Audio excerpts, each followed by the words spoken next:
Hi, it's Conkers Live. Let the fun begin.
Oh, always forget to do something. There we go. Forgot to take the screen off. Hello, everyone. Here we are, and welcome to Conkers Live. We're back again, and just seen a message from Mel there. If you ordered from us today, I'm afraid we didn't get a pickup from UK Mail. Our normal driver's on holiday, so if you're expecting a delivery from us tomorrow, afraid it's not going to arrive. Totally beyond our control.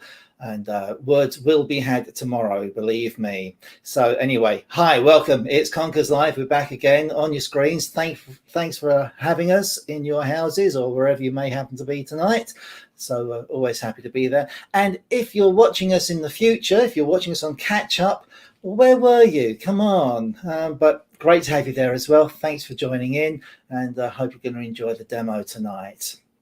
Now, a couple of things to tell you about before I bring Gary on screen and introduce everyone to him. I think everyone probably knows Gary already, actually, but we'll do that anyway. I always mention our newsletter when I come on screen, because there's still a few people out there not getting it.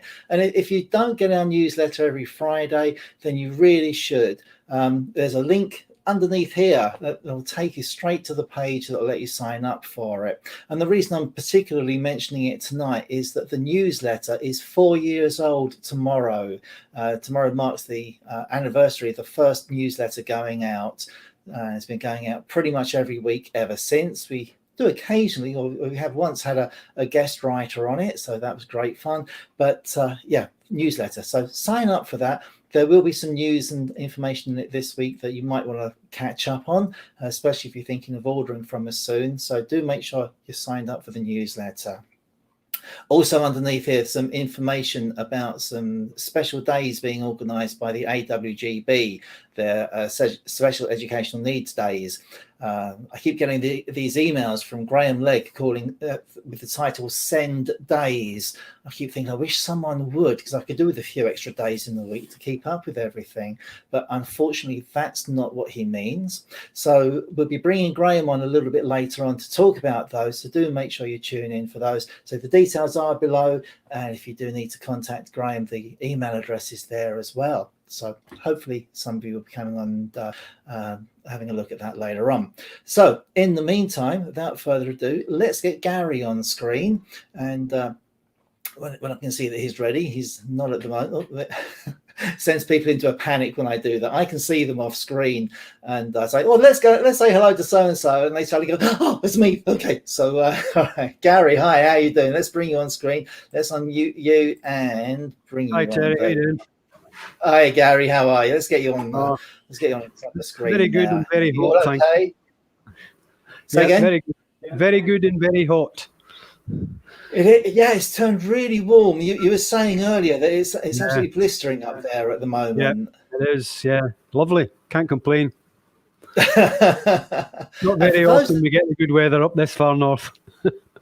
and quite how far north are you? Someone was asking me earlier. So I am 4 hours north of Glasgow. Wow. So in between Inverness and Aberdeen, sort of up in the northeast coast. Yeah, that's a long way north. I remember saying last year when we did the Weekender, the year before, in fact, we had people travelling over from mainland Europe for the show, and you were still the one who had the furthest to travel. Yeah, absolutely, that's true. Crazy. Yeah, crazy. That was worth it though, Kerry. It was very worth it. Yeah, you enjoyed yourself. I mean, I had a whale at the time, but yeah, it was great, really good.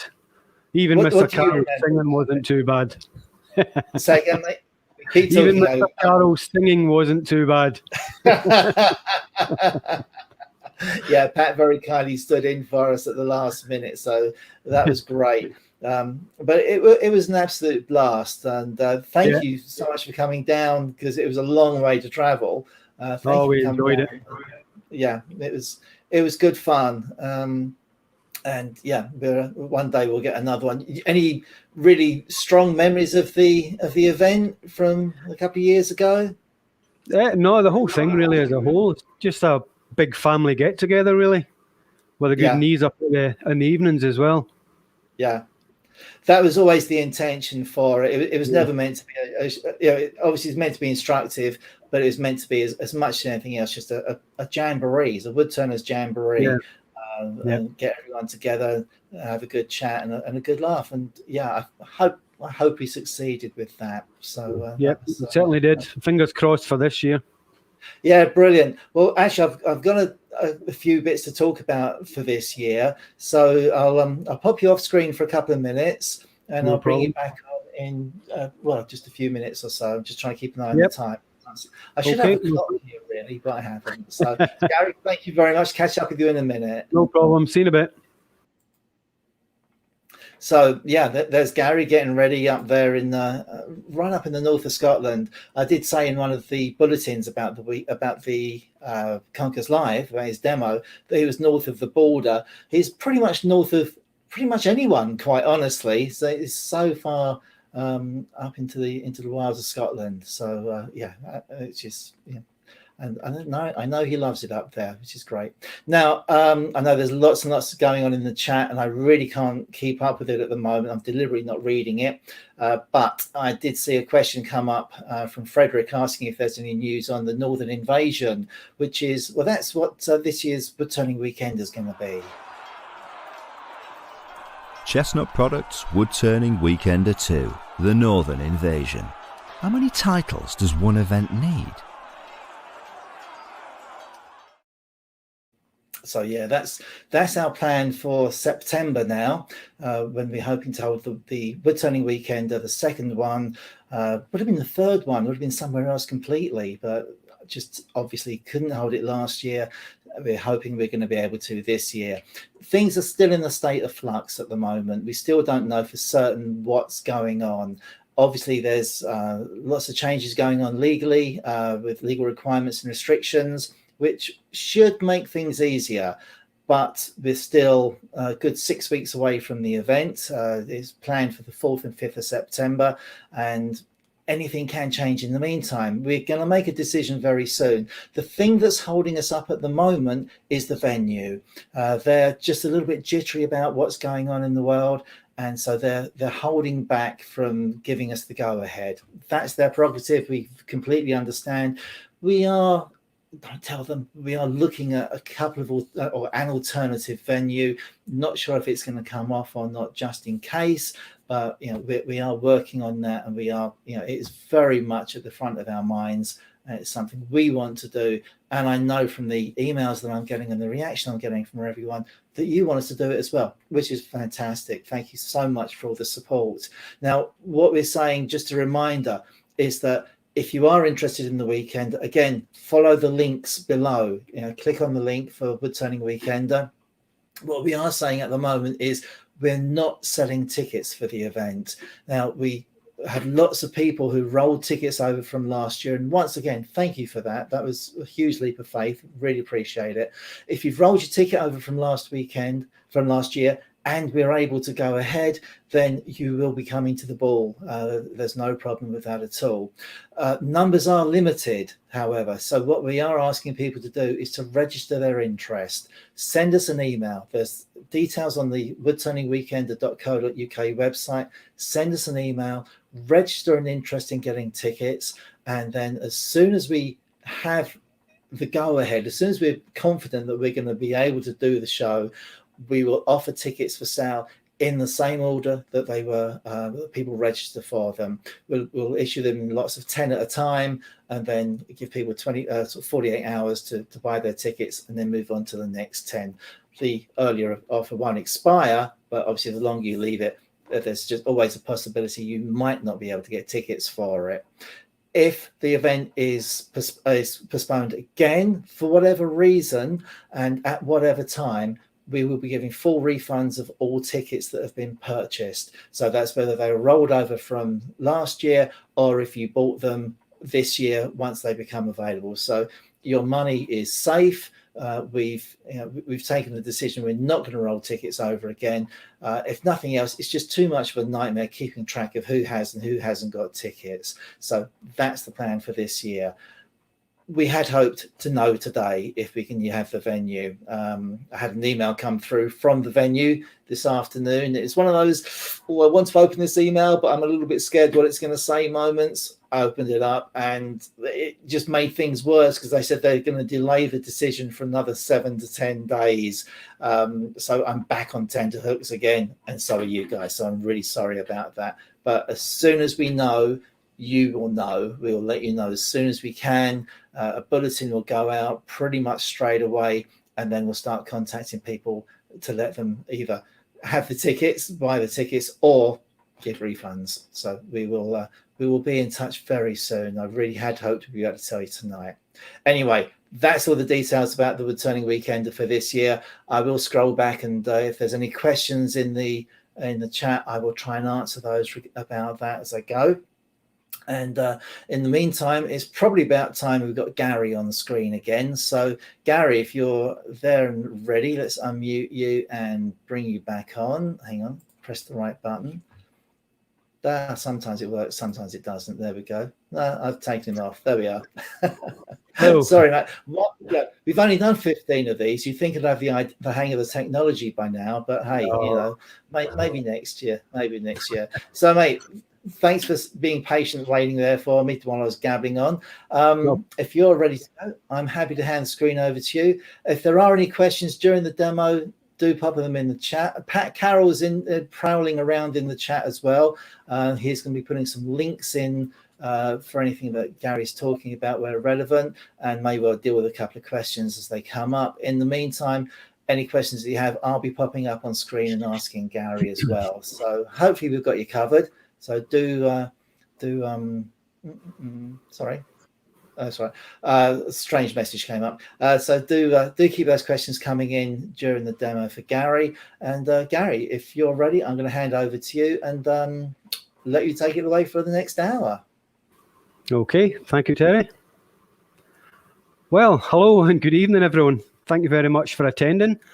Firstly, anyone that's said hello in the chat box, apologies if I've not replied to you. I can see the chat, but I can't reply to it. So, hi everyone, and thanks again. Thanks, Terry, also for having me on tonight. Hopefully, technology will work most of the time. So, may as well crack on, really. What I'm going to do for you tonight is an open hollow form. So what's an open hollow form? Similar to a normal hollow form, excuse me. So normal hollow form, usually with a very small opening. An open hollow form, you could probably call it a vase if you want. Similar to sort of some of the stuff I've got here. So I'm going to be doing something similar to this tonight. Yeah, fairly easy to start off if you want to do hollow forms. Obviously, you've got the wider neck, so it's a lot more accessible. The smaller you go with the opening, the harder it becomes, the more patience it takes. So I may as well start. So what timber am I going to use first? Any timber I've got, really. So the piece I've got at the moment is just a piece of lime, which is quite an unusual timber for turning. It's more renowned for carving, really. But it just so happens it was the right size. It's here. So we'll go ahead and use it. Size-wise, it is roughly, and excuse me for getting the old man's eyes on. So we are 220 mil, or roughly 8 3/4 inches, by just under 130 mil, or 5 inches. Basically, it's a spindle blank, so the grain is running, and if I just pop that on, as you can see there, grain is running the length of the timber itself. So with any spindle, you just want to mark up the center points. I'll just move this out of the way. Simplest way I find, as you can see on there, I'll just grab a pencil.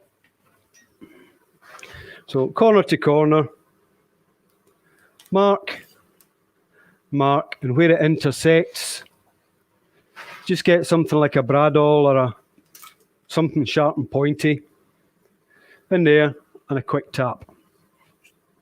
This just helps align when you're lining it up between your drive and your tailstock. So again, center to center, bradawl in, and a quick tap. So I've now basically got location marks to help me line it up. The lathe I'm using tonight is a Record Power Maxi 1. Yes, it is grey, not green and whatever. Tend to find, and this was pointed out by a few good friends, it helps to show up better on IRDs, which I also do and we can talk about later. It doesn't blow out with the light so much. So, mounting wise, I do have a chuck on at the moment. I shall be mounting it on a steb center, so this is a 7/8 steb center. So it can either go straight into the head. I find it also sits inside the jaws. There's a slight proud point on it. So we line up there. Bring the tailstock up. And I'm using an Axminster ring center. So I've got my location points where I put my bradawl in. Lock off the tailstock. Old man's eyes on again. Line up my location mark. So there. Wind the tailstock in. Just enough that it's going to bite. It's up to yourself whether you lock the locking handle off or not. So if you look at the timber, you're looking for any faults, cracks, or anything that might cause you problems. So as you can see on here, I've got a bit of a knot. And I think I might have saw a tiny minute crack, but as I look at it here, there's a tiny knot just on this side as well. So it's probably emanating from that. So we're going to rough it down to a spindle first. So we want the tool rest as close as possible. So no more than 1/4 inch or 6 mil is what I normally do. Same with height-wise of the tool rest. But again, that could depend on the actual tool you're using. So before I start turning, health and safety. We all need to do it, no matter how small or how great you go to it. So at the moment, I've got an AC 400 extractor, which takes all the ambient dust out of the air. I do have a large extractor. You might see the hose just about down here. Minimum possible, and I've got it hanging from there. Face mask of some sort. If you wear glasses, preferably one that doesn't make your glasses steam up. This particular one doesn't. But there's many on the market. Obviously, I won't be using that just now because it will mess with my microphone. So initially, as I said, get it down to round. I will be using eye face protection. So I'm using a bionic face shield, which has got the chin guard on it, rather than, say, something like these particular ones here. Yes, they might take a light blow, but you've got no support around the chin if it comes off a bit heavier. The majority of the time when I'm in my workshop, I'll use an air-fed like the Trent. There are several out there, several manufacturers. As you've already noticed, I've got reading glasses because my sight's going quite close up. So I will use these under the helmet to start with until I get it down to round. Then I will swap over to prescription safety glasses, which I have over there. So to get it down to round, I'm going to start off with quite a large spindle roughing gouge. Please note these are only for spindle, not for faceplate work. So what size is this roughly? This is a Hamlet roughing gouge, so we're an inch and a half roughing gouge. It's a variable speed lathe, so I've got the speed turned right down to start with, and it helps if you turn it on at the wall as well. I'll just turn that light out of the way so it doesn't blow. Okay, so I start off with the speed really low. Does that sound okay, Terry? It's not getting too much with the visor down. I'll take the quietness as a yes. Okay, so slowly bring the speed up till I get confident. Now I'm right-handed, but I can use both hands. To start off with, I'm going to go left-handed and work away so that all the shavings go away from me rather than straight up in my face or onto my visor. So I'm working off the end of the blank. Just nice and slowly. Okay, so we just need a wee bit more tension on the tailstock. A little bit more speed. Okay. Just take it down nice and slowly. Gradually increase the length of cut. As you can see, all the shavings have been directed away from me to the side. Okay, so our gap's getting too large here now, so I'll move on to the other side. I'll go right-handed, and again, working off the edge. All the shavings are going away from me.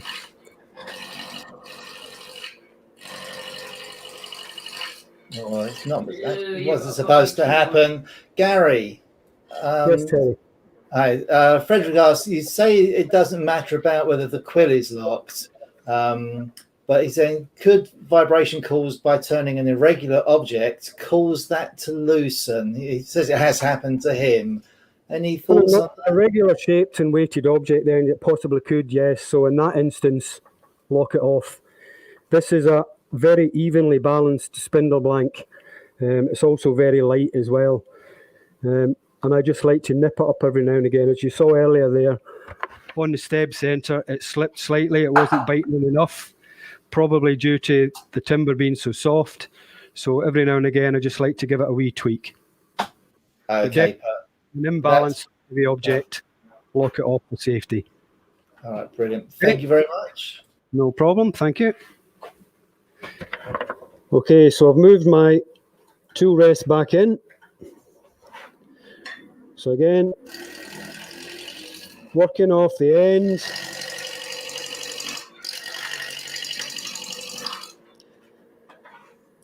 And again, we shall keep moving this in. Okay, so I'll turn the speed up now. Take a bit of a more decent cut.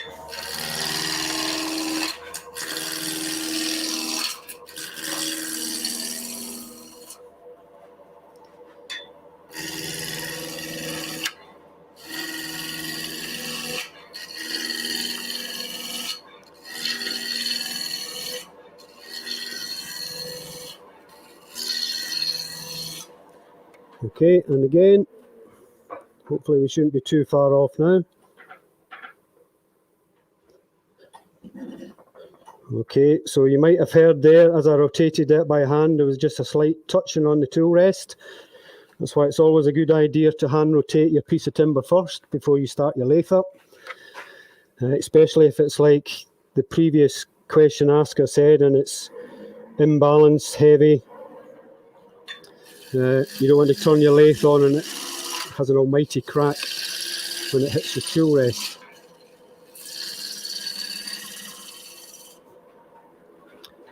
Okay, so again, I'll swap pans, keep them away from me.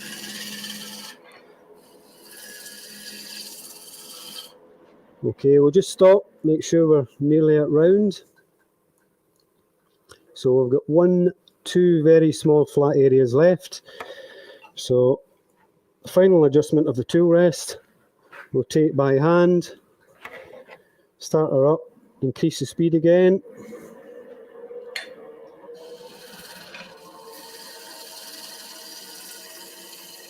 So if you do have a knot like I showed you earlier, that can always dull your tools a lot quicker, so you might find yourself having to sharpen your tools a bit more often. Thankfully this lime is very forgiving and very soft, so it's not caused me any problems at the moment. Okay, so we'll stop and have a look. Okay, so you can see the knot that I showed you right at the start. It's decreased in size by quite a bit, so hopefully by the time we put some shape into this, it should disappear altogether. So I'm going to put a tenon on it now to hold it in the chuck. Again, I'm using the Hamlet tool. It's just a 1/8 or 3mm parting tool. I shall take it down to the size of jaws that I've got on my chuck. This is a Supernova 2 chuck with a standard 50mm jaws. So start her off again, bring the speed up. It's up to you whether you start this end or this end to put the tenon on. So I'm starting with the handle down really low, getting a nice clean cut, and as I work towards the centre, I'm raising the handle up, so you're almost getting an arcing motion. Just stop a bit shy, so just repeat it to get to the depth that I want.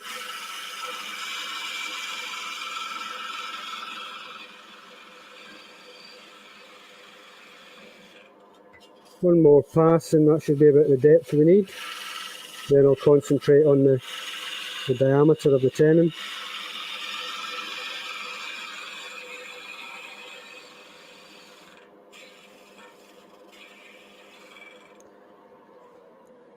Okay, so I've preset a pair of calipers to the size that I require.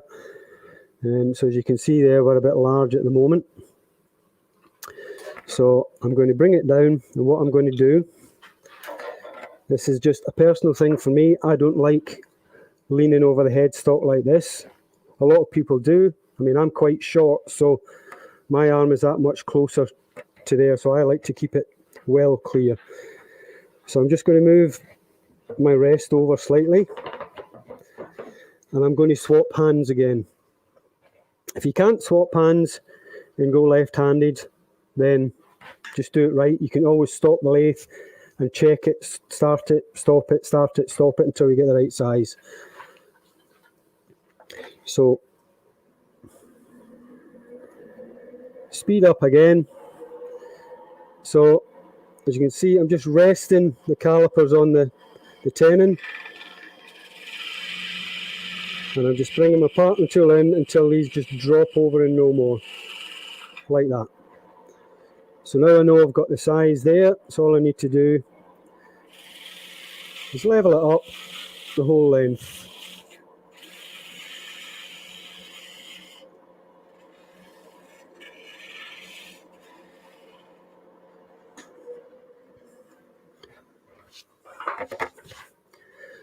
Okay, so hopefully that should be the perfect size that we require. I'll just clean my board off. The board you see on my tool rest here is just to show the piece better. With the lights you tend to get a glare off the bed bars sometimes. I'm sure you all know that anyway. I'm sure you've all watched many a good turner out there. Okay, so in loosely, I'm going to bring the tailstock up. I've already got my register mark where I put on earlier where I found the centre. So make sure everything's locked down. Slight bit of pressure so we're pushing the timber right against the face of the jaws. And then just turn up the scrolls. Don't do them overly tight. And you're aiming to get, depending on the make of your chuck, it's usually about 3mm gap between your jaws, give or take, as I said, depending on the make of the chuck. Okay, so hand rotate again. Now that I've reorientated the timber, I'm going to give it one quick pass with the roughing gouge again, just to make sure everything is nice and square. So, I'll tell you what, I'll do it that way.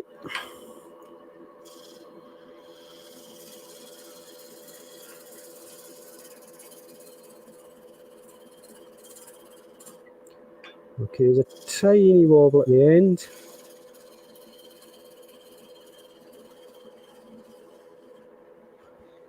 Okay. So now we need to think about the shape we're going to make. As I said earlier, I'm just going to concentrate on a simple shape. Pretty much everything I do on this is going to be as simple as I can make it.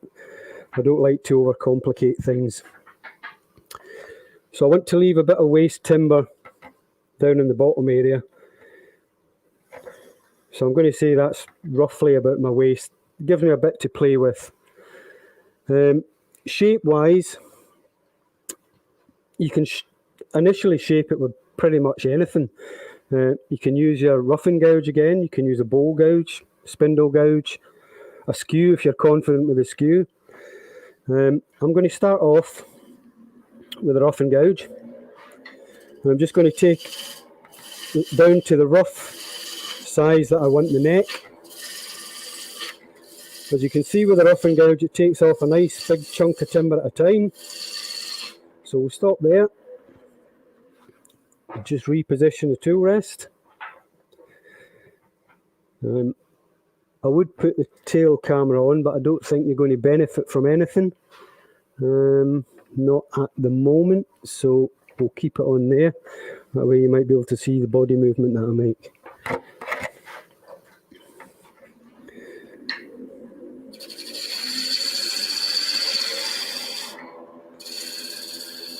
So as I said, it's going to be an open form, so I don't want it too narrow at the top, but I don't want it too open either.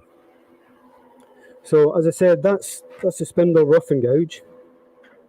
You can also use a bowl gouge to do the shaping.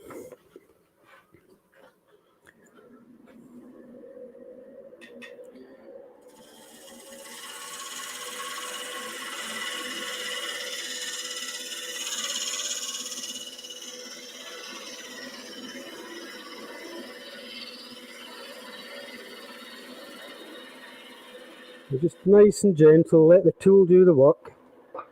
Don't force the tool. I'll just reposition my tool rest again.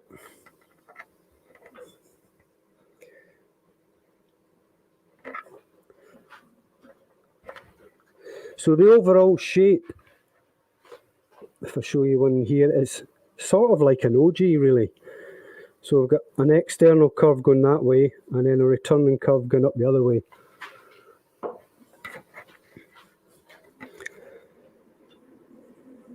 Just let speed build up. So I'm now using a 3/8 Crown Pro PM spindle gouge with a long grind on it.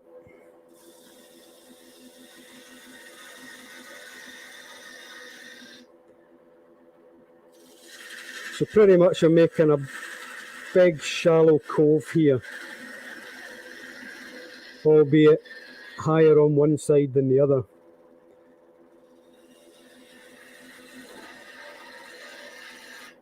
Again, trying not to work uphill, always working downhill.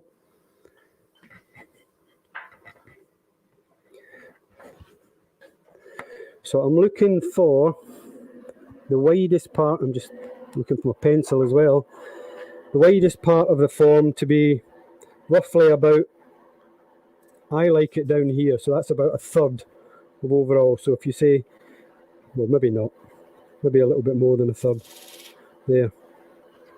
So that's going to be the widest part that I'm looking for.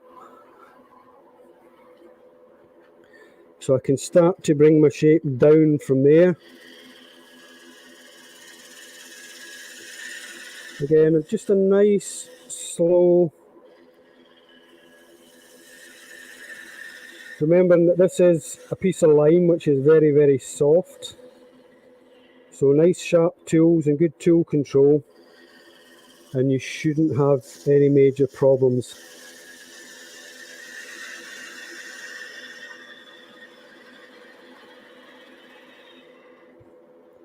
So a little bit more. I'll define the shape in a minute.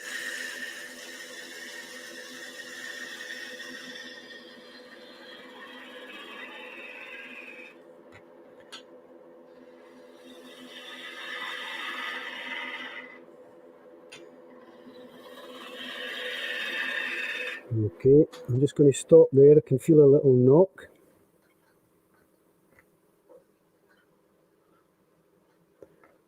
Nothing too much to worry about. Okay, I don't know if you can see on the overhead camera that small knot that we had to start with, part of it's just come out. It's only a tiny piece, and I'm not overly worried about it.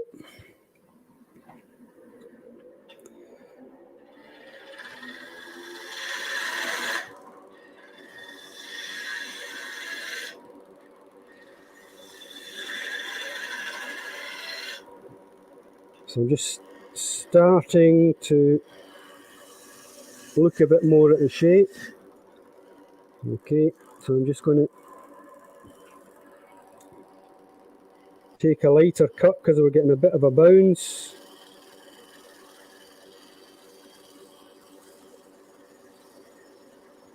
And there's that knot just about there.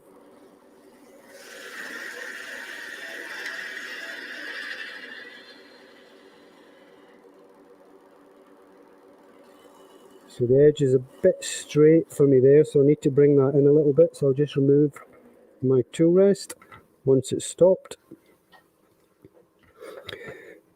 And then again, nice and close. Rotate by hand.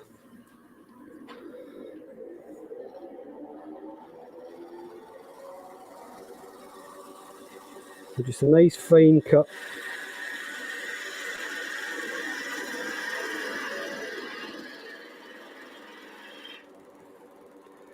I'm not too worried about the amount of timber I'm removing.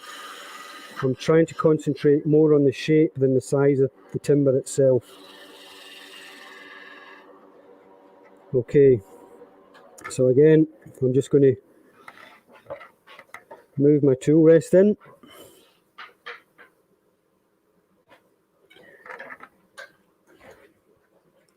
So just get rid of some of this waste.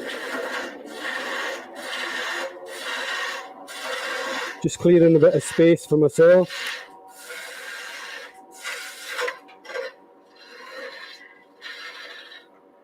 Okay, so start to concentrate on the shape again. Just round around that bottom.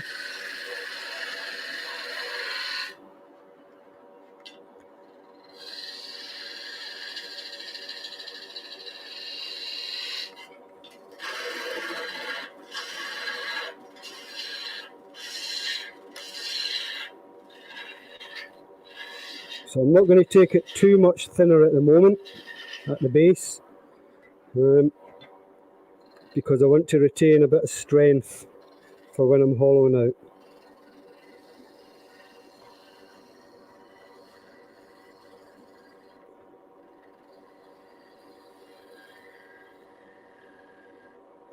Okay, so we've got a little bounce there.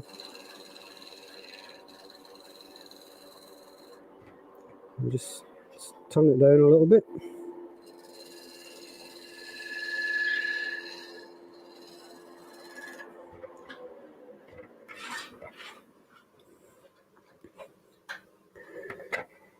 So things like hollow forms, to see the shape are much better.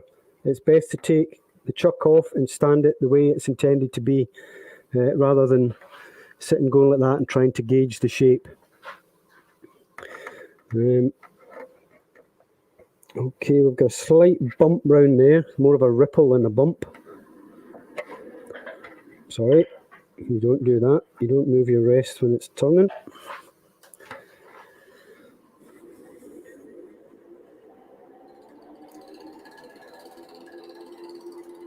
Okay, so at the moment I've just dropped the handle of the gouge and I'm just using the bottom wing to try and level out that bump.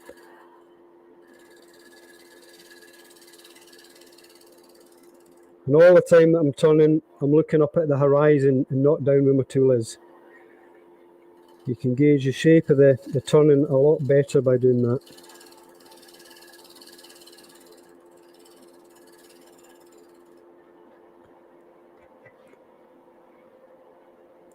Okay, so the shape is just about there. We've got a few little edges that I've torn out slightly. I'm not overly concerned because it is going to be textured, but obviously I'd like to have as good a finish as possible prior to that. So I'm just going to use a little tool that I made up. I just find the right Allen key. Not that one. So this is it's a Robert Sorby teardrop scraper on a homemade stainless steel handle. Pretty much like Phil Irons' shear scraper, which is you can buy from Axminster Tools in the UK. And this is the wrong Allen key, Allen wrench, whatever you want to call it. But I don't want it too tight. I do have a spring washer on here so that I can rotate it by hand. So I'll just see if this actually tidies it up or makes it worse. As I said, it is lime, it is very soft, so I'm just holding the scraper at about a 45-degree angle. The lightest of touches.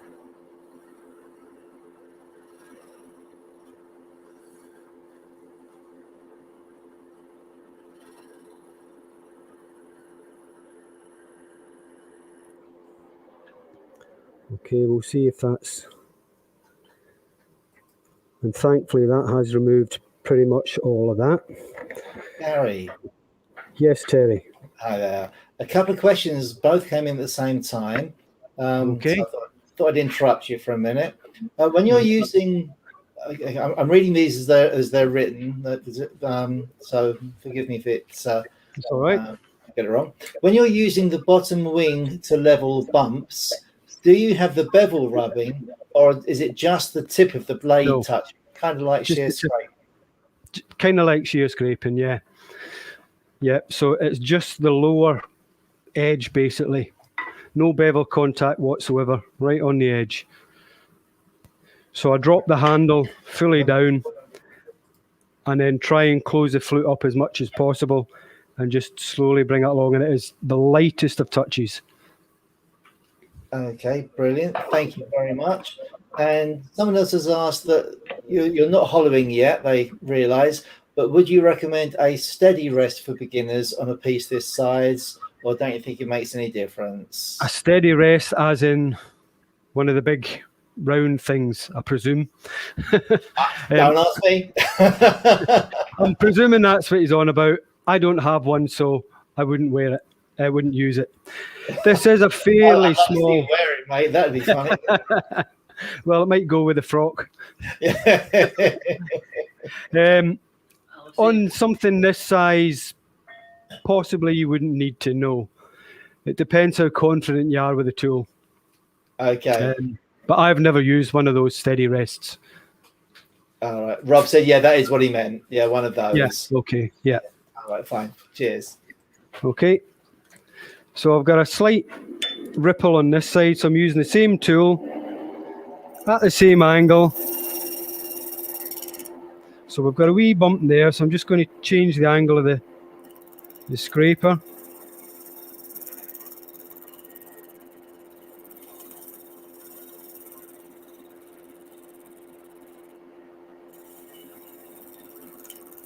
Just a light touch. And again, just stop and check. Okay, so it's got most of the bump out. I'm not going to worry too much about it.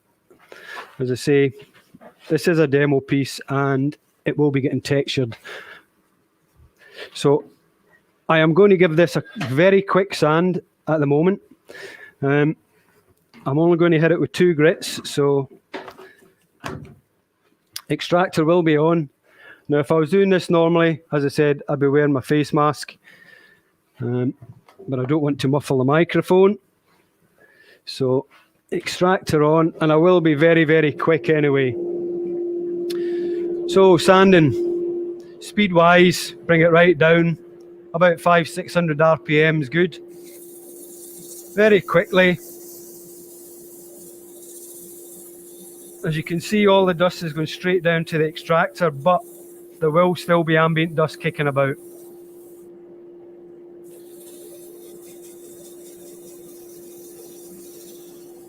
So 100. Oh, and I just dropped that, excuse me. I forgot to put the Velcro side on.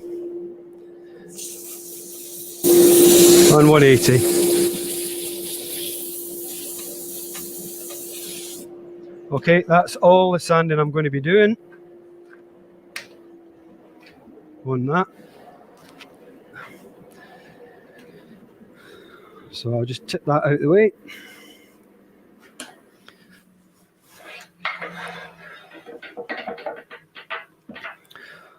Okay, so if I was going to leave this nice and plain timber like that, between each grit, I would rub the sandpaper along the grain.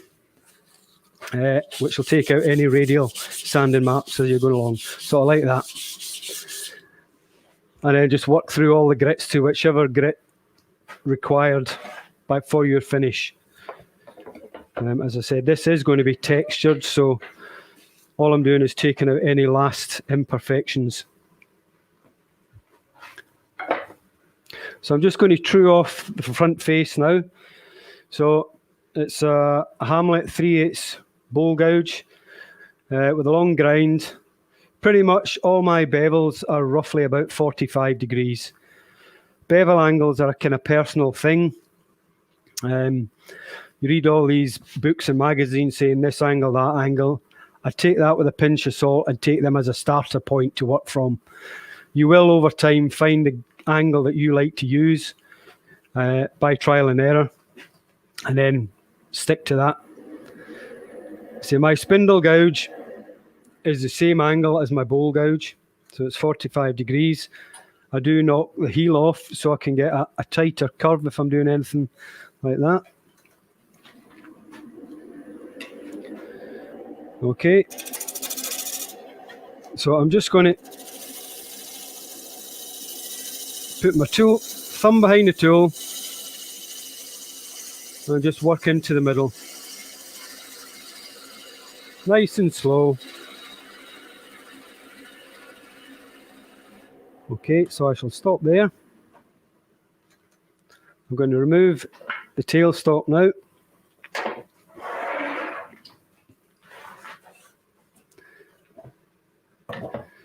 And reposition the tool rest.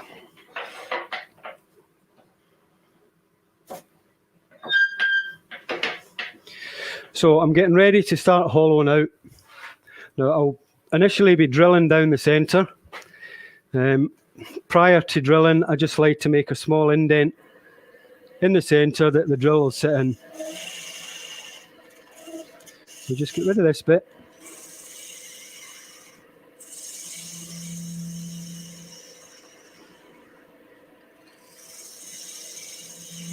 Now, I haven't got round to bolting this lathe down yet. It does weigh, I think it's 209 kilos, so it's fairly heavy.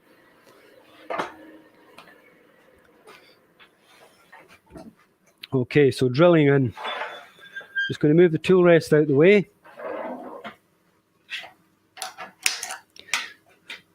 Knock the ring centre out. Now, a lot of people will get a Jacob's chuck, put it in the tailstock, and then put your drill in there. I like to be a bit different. My background is engineering for the last 38 years nearly. So I'm going to use a Morse taper engineering drill. Oh, if I can move it there. So this is quite a long one. You can get these fairly cheap off the internet. Most of them are a bit smaller. This is quite a long one. There's a place on the internet, if you've got your pens ready. In the UK, this is. So I've got a little ruler. It's www.rdgtools.co.uk. So that's Romeo Delta Golf Tools, all one word. It's an engineering company. I think they're down in Birmingham area. Okay, so it's fairly long, but prior to drilling, you want to know how deep you're going to drill. So, using a Mark 1 eyeball with a wee squint of the eye and whatnot, mark with my thumb and a bit of masking tape, which was here, and this just gives me a reference for when I'm drilling.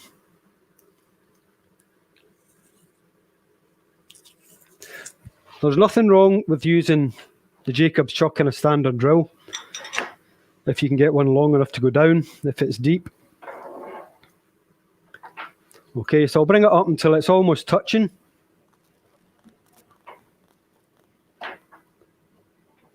And again, like sanding, if you're drilling into timber, speed goes down. Can we so again, switch to the tailstock view, please, Gary? Thank you. Perfect. There we go. Okay, so as you can see there, I've just made a small indent, which just helps guide the drill in. So bring it up till it's just about touching. Start the lathe up. So between 300 and 500 RPMs is a good speed. I'll just slightly adjust this tailstock camera. There we go. Okay, and then slowly go in. And again, yes, it is a big drill, but always go in a short distance, take it out and clear the flutes. This just prevents the drill and the timber overheating and clears the dust out the flutes, which will stop the drill binding, hopefully.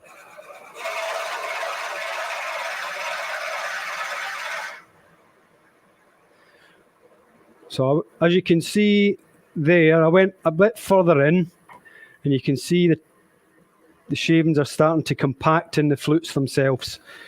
So it's always good just to clear them out with a little brush, or just completely pull the tailstock out the way and clear them. So again, I'm just going to reposition that, start her up, and then advance the drill in.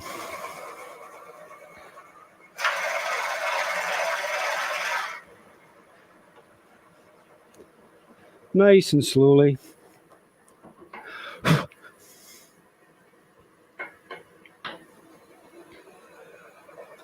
And again, keep going in.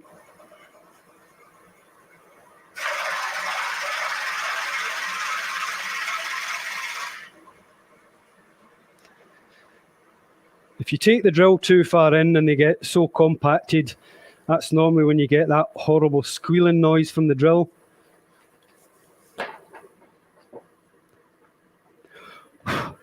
And yeah, even though I'm just going in at a bit at a time and it's running slow, I can feel the end of the drill starting to heat up.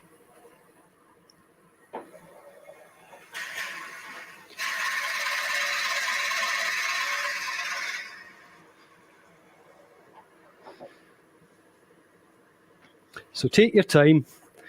Don't rush this. Well, don't rush any part, really.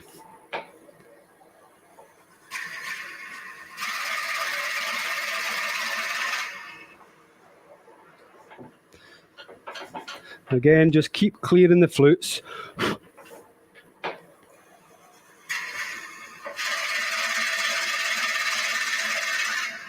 Don't be tempted to do a little bit extra because you're getting close to your line either.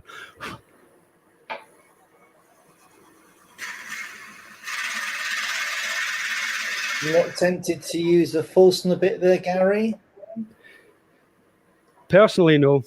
I have done in the past, but this nice big drill is great. Now, if I was doing this on my own, I'd have done this already by now. But, so that I don't make any mistakes, I'm doing it nice and slowly. No, that's fine. Someone just asked about the Forstner bit. If it would make life you can use a Forstner bit. There's absolutely nothing wrong with it. Again, though, with a Forstner bit, just go in a small bit at a time, bring it out and clear the flutes or the teeth in the Forstner bit. I'd prefer to use a sawtooth bit rather than a Forstner bit. The difference being Forstner bits are normally just got one or two teeth, whereas a sawtooth, and I did have some kicking about, I've got the teeth all the way round. I find they cut a bit better, but hey, that's personal preference. Okay, yeah. So I'm going to start hollowing out the hole now. Okay, so what I'm going to be using today, there are many hollowing tools out there. Oh, sorry. Wrong camera. There we go. Yep. Many different hollowing tools out there, and a lot of them vary in price considerably from, I mean, they're never cheap hollowing tools, but some are really expensive, some are more affordable.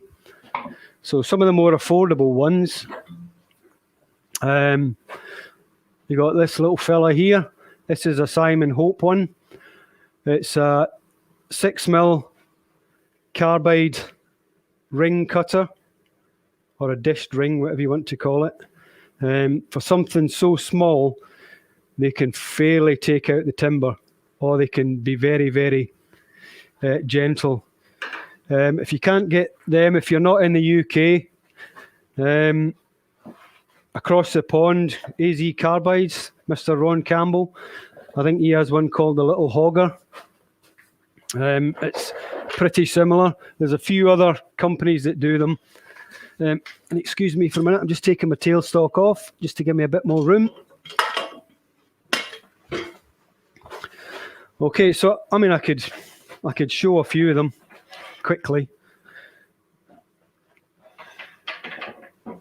So I'll initially use, as I said, and excuse me, I'm just going to move my control box out the way so I can get close to the lathe bed. So you can either hold it like that, or a lot of the time I'll put it in the crook of my elbow and hold it like that so that it doesn't wobble about so much. If I'm out here and I'm doing this, if I've not got a lot of strength in my arm, you can tend to move backwards and forwards or up and down. So I tend to find if I put it in the crook of my elbow, it's fairly solid. You can also get handles which will make this longer.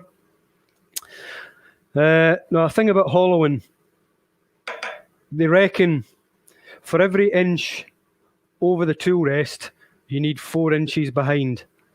So if you're going in 4-inch deep, theoretically you need a 16-inch handle just to counterbalance all the sort of torque and torsion forces that are going on. So I'm just going to adjust my tool rest for this little filler. So you can see on here, it's got a chamfered end. You don't want that to be on the tool rest. It needs to be the solid part of the tool, because if you're on here, your tool height is going to be going up and down as you're coming up that chamfer. So if you can see there, I'll just zoom out. If I can, not on a bit. There we go. So I'm just about on that chamfer there. So I need to bring my tool rest back a little bit. And it also needs to be on center height, which it is. Now, if I cut with a tool, where are we? Like that, fully open, it's going to grab and take a big chunk of timber. So I want to rotate it round, say start at about 45 degrees, and then it'll be a much finer cut. So the more you open it, the more aggressive it becomes. And I shall just change over the cameras so you can see. So I've got it roughly about 45 degrees. And all I'm doing is working from the centre out. If I open it up a bit more,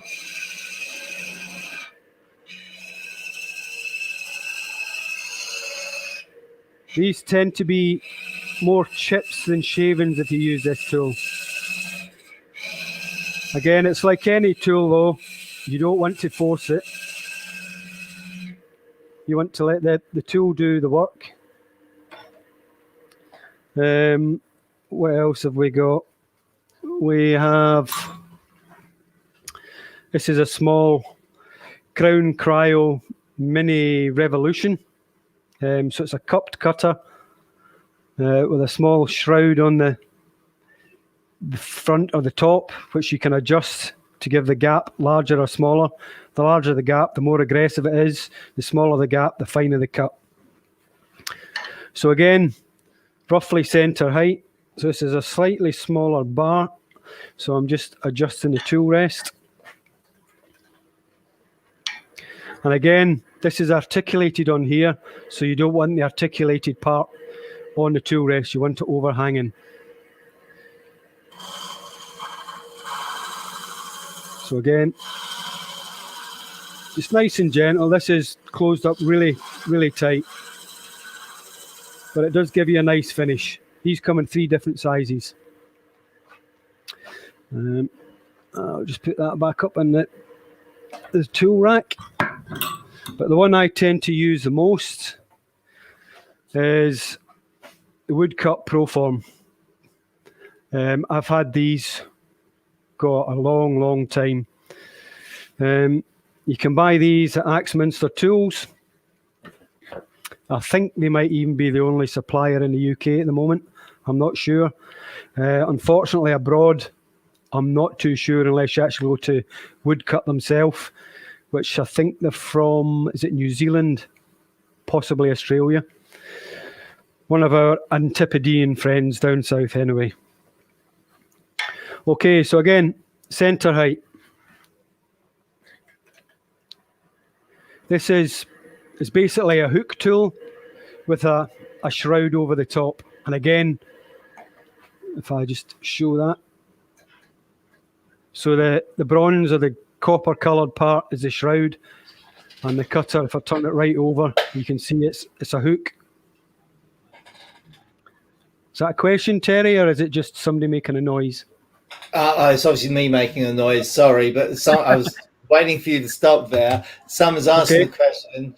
When you opening up the tool, you rotate the tool so the cutting edge is horizontal. Is that right? If I show you on there, so yeah, basically horizontal with the lathe bed. So that's it fully open. If I rotate it round that way, it's closing it off. A bit like if you've got a gouge. So that will be it fully open. There we go. So if I put that gouge in like that, that would grab big time. Whereas if I rotated it round and closed the flute over slightly, you get a much finer cut. Pretty much the same with these. Okay. That's great, thanks. Yeah, okay.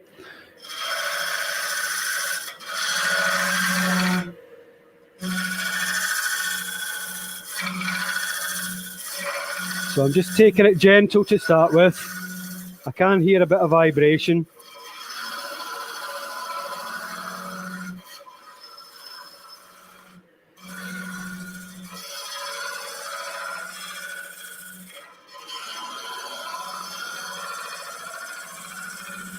I did actually close this up a bit earlier on, so it's taking a much finer cut than I normally do. So again, I'm working from the centre out.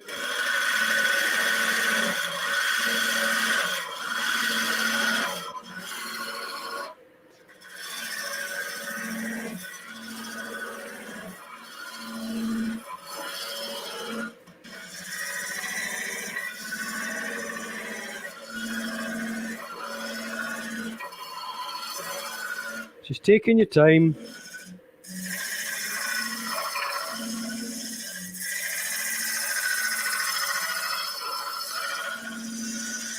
You can go backwards and forwards with this tool.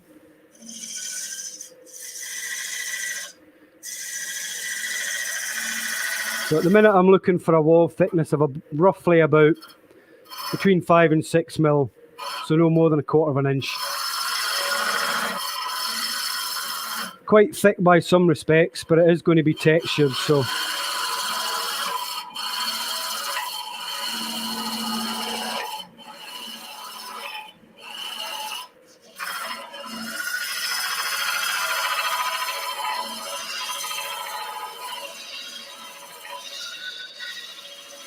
Someone's also asked, is there a limit to the number of links, or the links that can be put on the tool for reaching into really hard to reach, for getting to really hard to reach corners? I take it he's on about these, possibly the Revolution.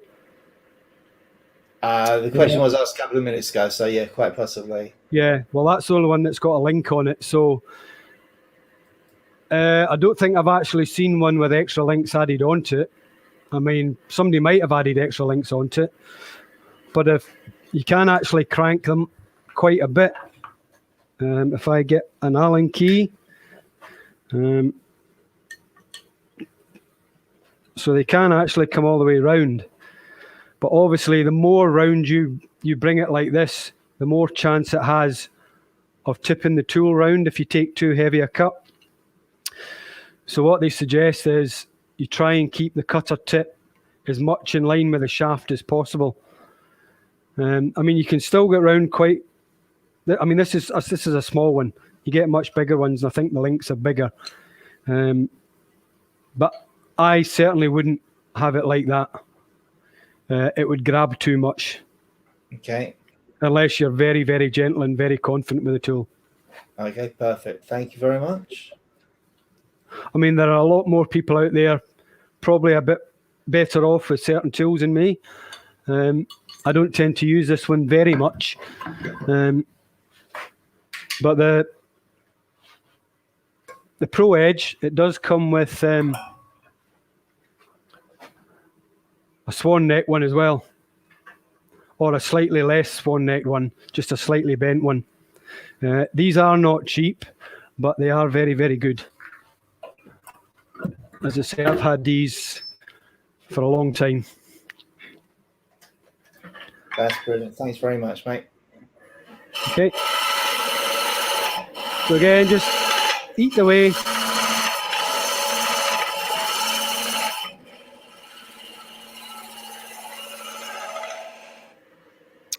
The good thing about this Proform is you can add the handles together. So if I was wanting to do something a lot larger, there's several things I can do.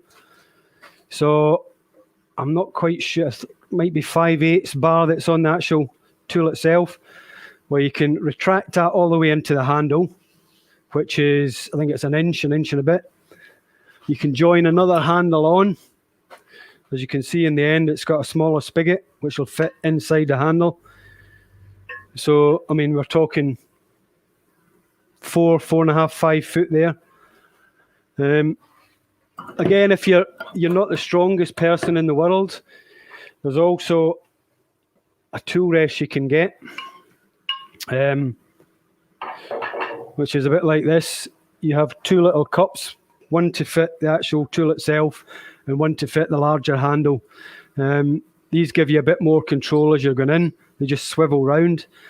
This is an irons tool gate. Again, I think you can get these from Axminster or Woodcut itself. Unfortunately, I don't know any suppliers in the States or anywhere else, so best to go on, say, Woodcut's website and find local suppliers.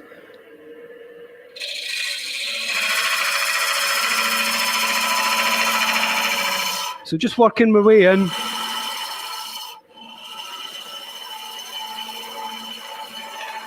Not going too far. I've actually adjusted this slightly too much and it's not taking as much of a cut off as I want, but we'll get there. So just feeling by finger just now to try and get an even thickness. I'm not going to go too far to start off with.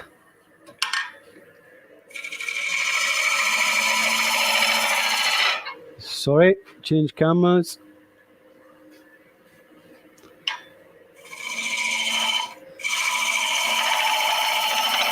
Now, if I was doing this on my own, I'd rotate my headstock to save me leaning over.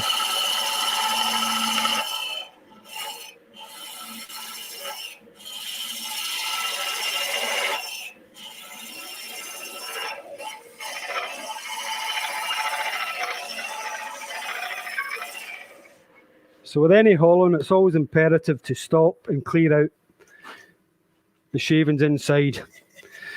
Due to the rotational or centrifugal forces, as that's spinning round, the wood will become solid and you could get a nice catch.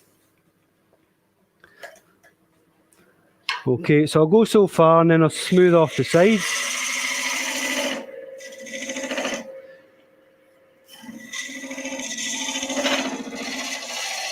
Yes, Terry. Terry, you're muted. Yeah, I know. It's more fun like that. Makes people wonder what I'm doing. Someone's just asking how you sharpen the Proform tips. Okay, I sharpen them with a diamond card or a diamond sharpener. And again, there's many different types out there.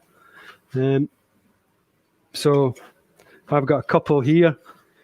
So we've got this one's from Mr. James Barry. So it's a little credit card size, 300 one side, 600 the other. This one I got from Tool Post when it was alive. All you need to do, bit of lapping fluid, bit of spit, whatever you want to use, and just rub it along. If I can change that camera maybe, and just along. I mean, I've seen people doing it many different ways. I've seen them doing a circular motion around the bevel. I've seen them do one long sweep. Really, you're only taking a couple of passes with a diamond file anyway. I personally would never put this on a grinder or any type of sharpener. I always use a diamond hone or a diamond file because it is a hook tool. As you get to the end of it, it is quite thin and you don't want to be taking too much off. Okay.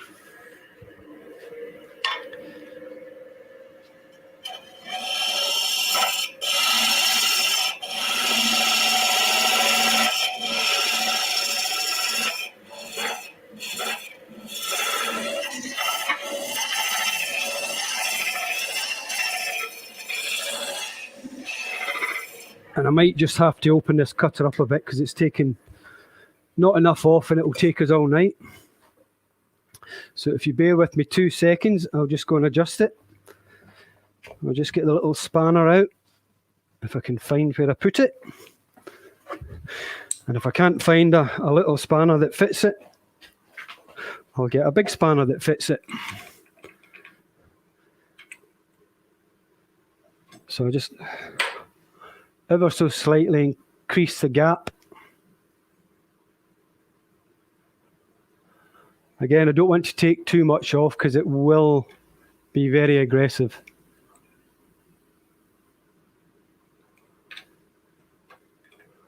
And the last thing I want to do is be too aggressive when I'm on a live camera, because it could be embarrassing.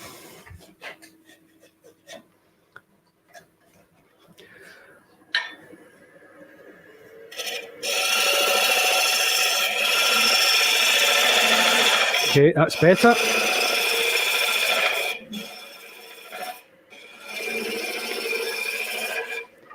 So if I stop there, then you might be able to see the size difference in some of the shavings that are coming out now. So they're a lot bigger than the ones earlier. And that's it's pretty much just micro adjusted the guard on top here. So before I get too thin,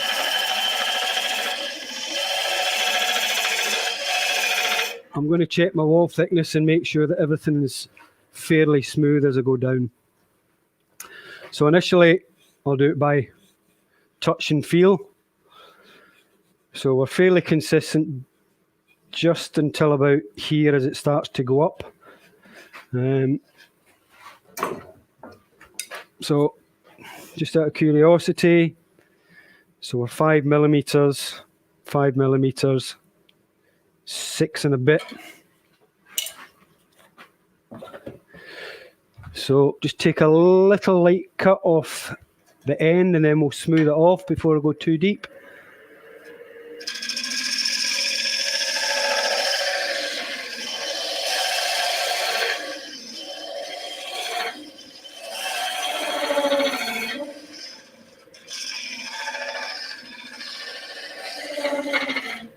Excuse my hairy whiskers popping into the camera view there.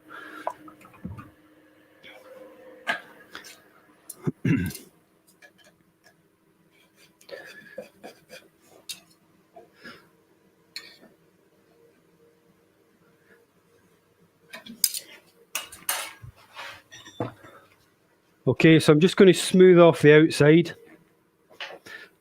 or the top. So I'm using a Robert Sorby. I'm not quite sure of the number of it. Might be an RSK 300 or something.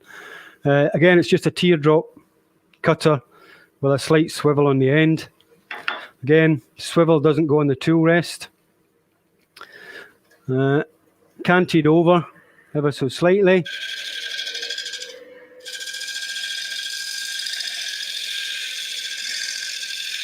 So I'm doing it as I work down, because I don't want to hollow the whole thing and then go and do it, because it could be too thin and vibrate.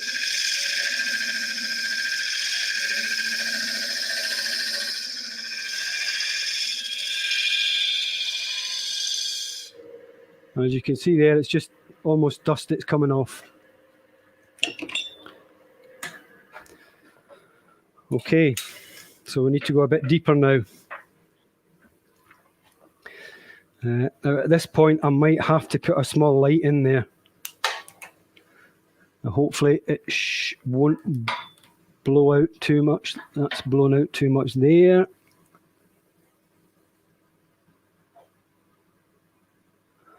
I do have a little one somewhere, but so this light that I'm using is a magnetic light with a flexible shaft from Wood Art Products here in the UK, John Wood. He does various types. I do have a small one that's got about 3 or 4 LED lights that sticks on the back of the tool rest. I believe across the pond, Cindy Drosda does similar. Very, very good.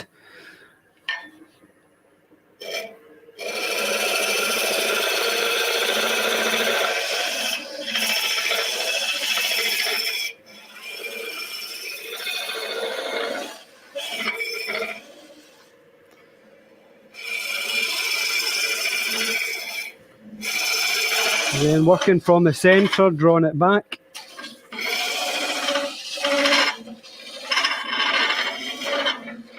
Excuse me for leaning into the picture. Right, so I'm going to get to a point where I can't get my fingers in there. I just have an old paint mixing stick. Just pulls the excess shavings off.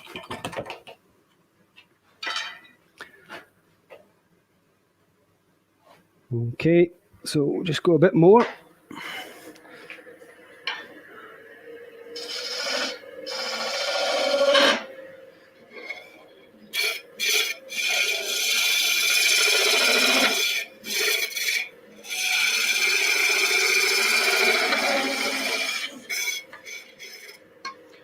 Sorry, the microphone leads catching, it's spinning around my head.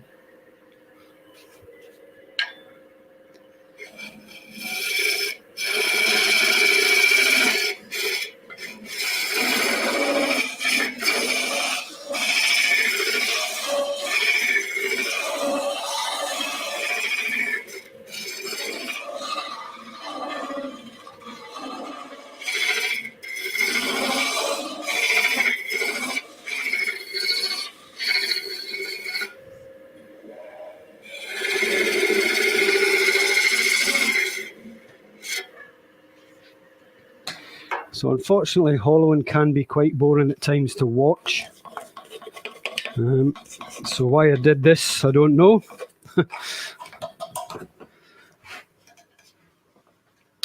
So we're not far off. So just move the tool rest in again. Just a little bit that way. Now, as I said, normally I swivel my head to get right round.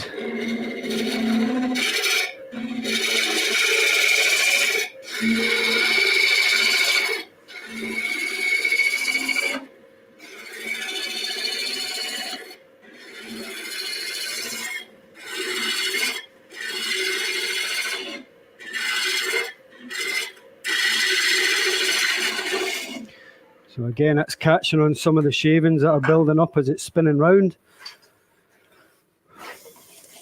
So just move that out of the way, and you can see they're quite large shavings coming off now.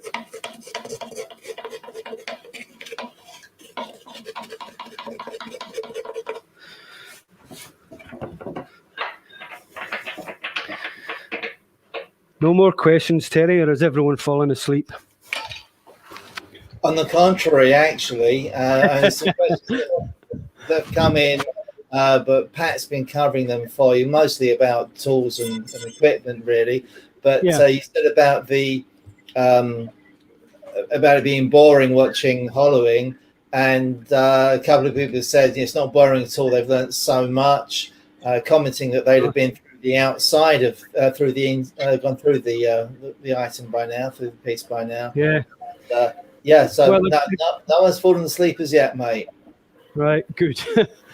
As for the going through the outside, it's just a case of stopping every now and again and checking. If you don't do a lot of it, it's very worth stopping every now and again just to check your wall thickness.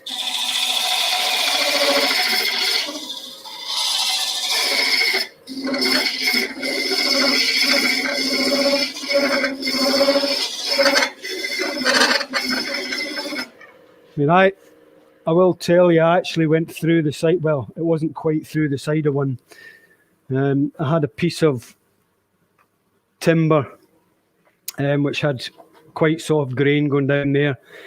The wall thickness was 4 or 5 millimeters, but because of the softness of the timber, it was pretty punky, really. As I was going down through, it just pushed a tiny little bit through, even though the wall thickness was still as thick as it should be. It just pushed through because the wood was so rotten. So, I mean, we do all go through walls every now and again. It's nice if we don't do it all the time, though, especially if you've paid a lot of money for a piece of timber. Not so bad if it's free timber, but when you do fork out the hard-earned cash for it, the last thing you want to do is make it fancy firewood, because fancy firewood doesn't burn very long.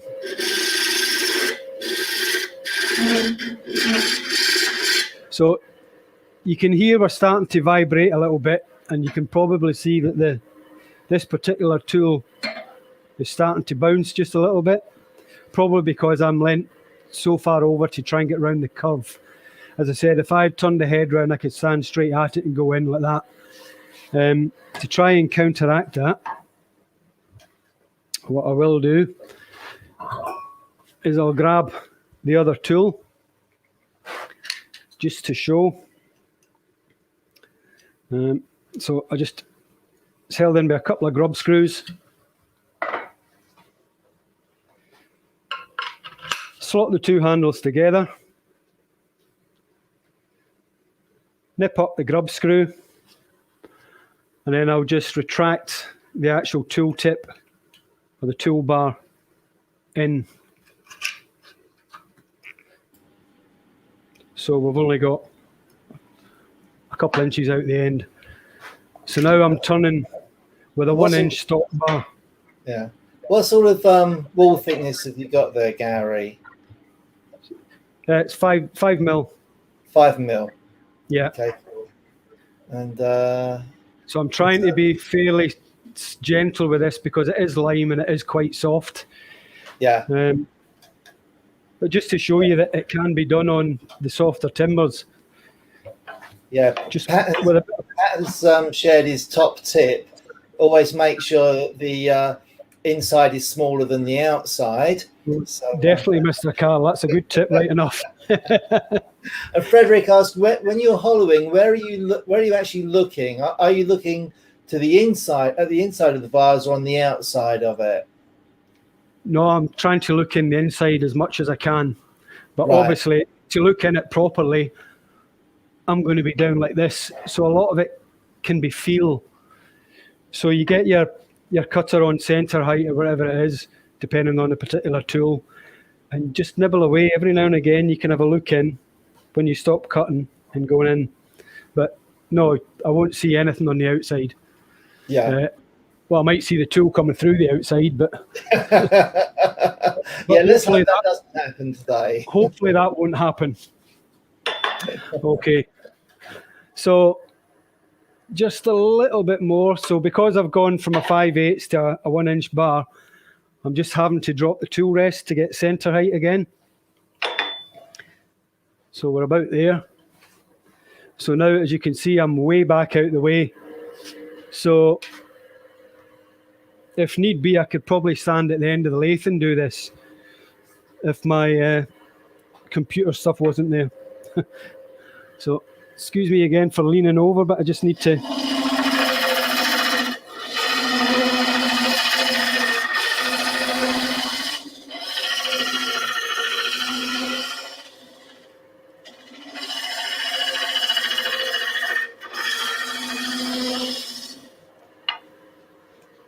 slowly out, and again clear the rubbish out from inside.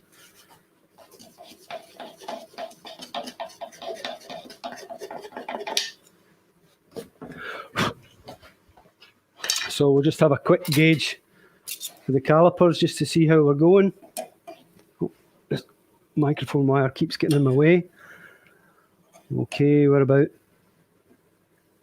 7, between 7 about here to about 10 there. I'm not going to go too mad with the hollowing.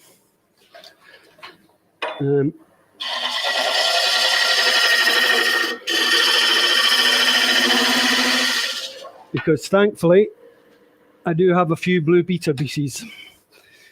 The people who don't know what Blue Peter is, I think it's still going, I'm not sure. It's a children's program. It's a mixture of an entertainment and an art and craft program. And when they have a project they're making, obviously time restraints of TV. So they'll get to a certain stage and then they'll come up with, here's one I prepared earlier.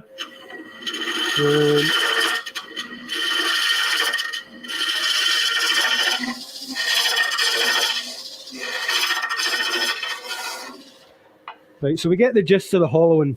I won't take it much more because I'm sure somebody will fall asleep.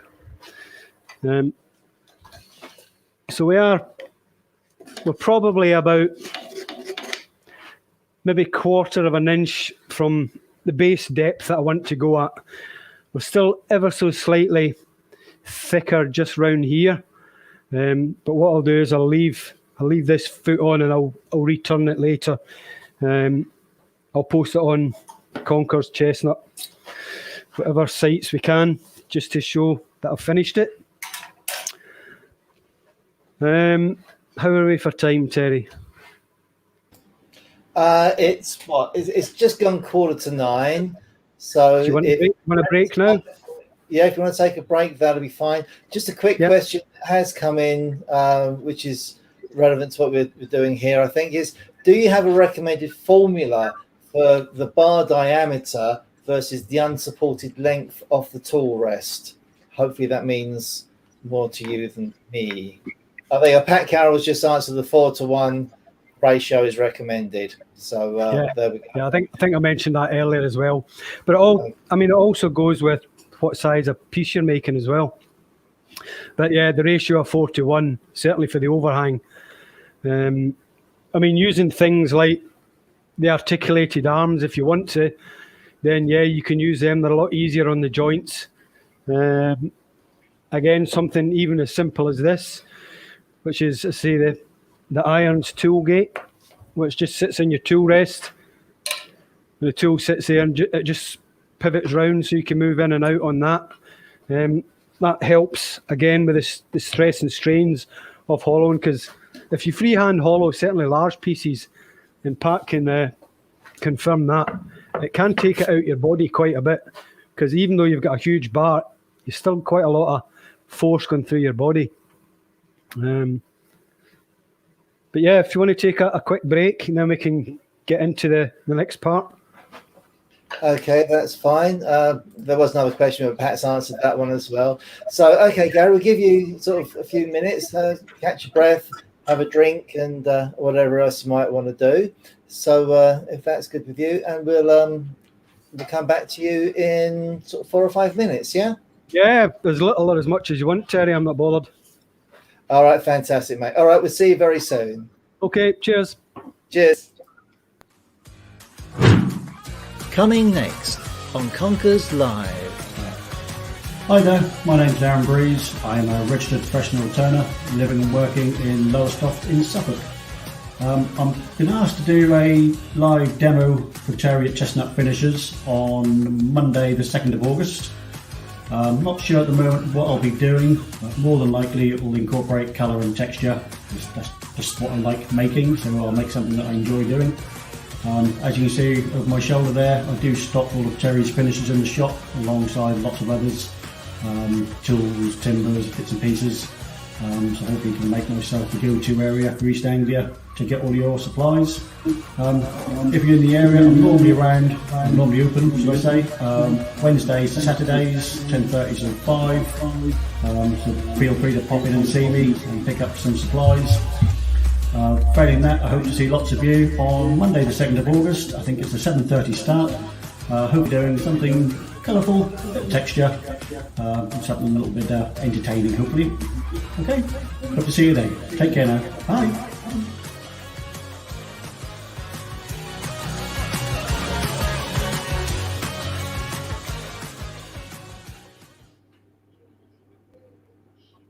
So that's what's coming up next time round. But looking even further forward, some events coming up a little bit later in the year, organised by the AWGB. I mentioned these earlier. So I'd like to bring on screen now our good friend Graham Legg from up in the Derbyshire Dales. And hello, Graham, are you there? Yes, you are. That's a bit of luck. Hello. How are you doing? Yes, what a fantastic demonstration. Absolutely amazing. You enjoying it? Brilliant. I'm Excellent. learning so much. Gary's brilliant. I love working with him, and I'm really enjoying getting the opportunity to actually watch what he's doing, because so often he's demonstrating something and I'm busy sort of talking to customers, serving them, and just getting everything going. So yeah, it's really, I'm really enjoying this as well. I'm learning a lot as well, so that's fine. And talking of learning, you're planning some teaching days. We are the AWGB. What a bad thing. Sorry, say again. Sorry. What a bad link. I'm sorry about that. The AWGB are organising 2 really fabulous, exciting days. And what we're hoping to do is to attract young people who have a learning difficulty known as SEND, special educational needs or disabilities. So we're looking for young people who perhaps are wheelchair bound. They might have a dyslexia learning problem. It could be anything, absolutely anything. And what we're organising are 2 days, and I'm going to give you the details. So hopefully in your area, you might think, oh, I could find someone who might be interested. So what we're doing is the first day is Saturday, 23rd of October.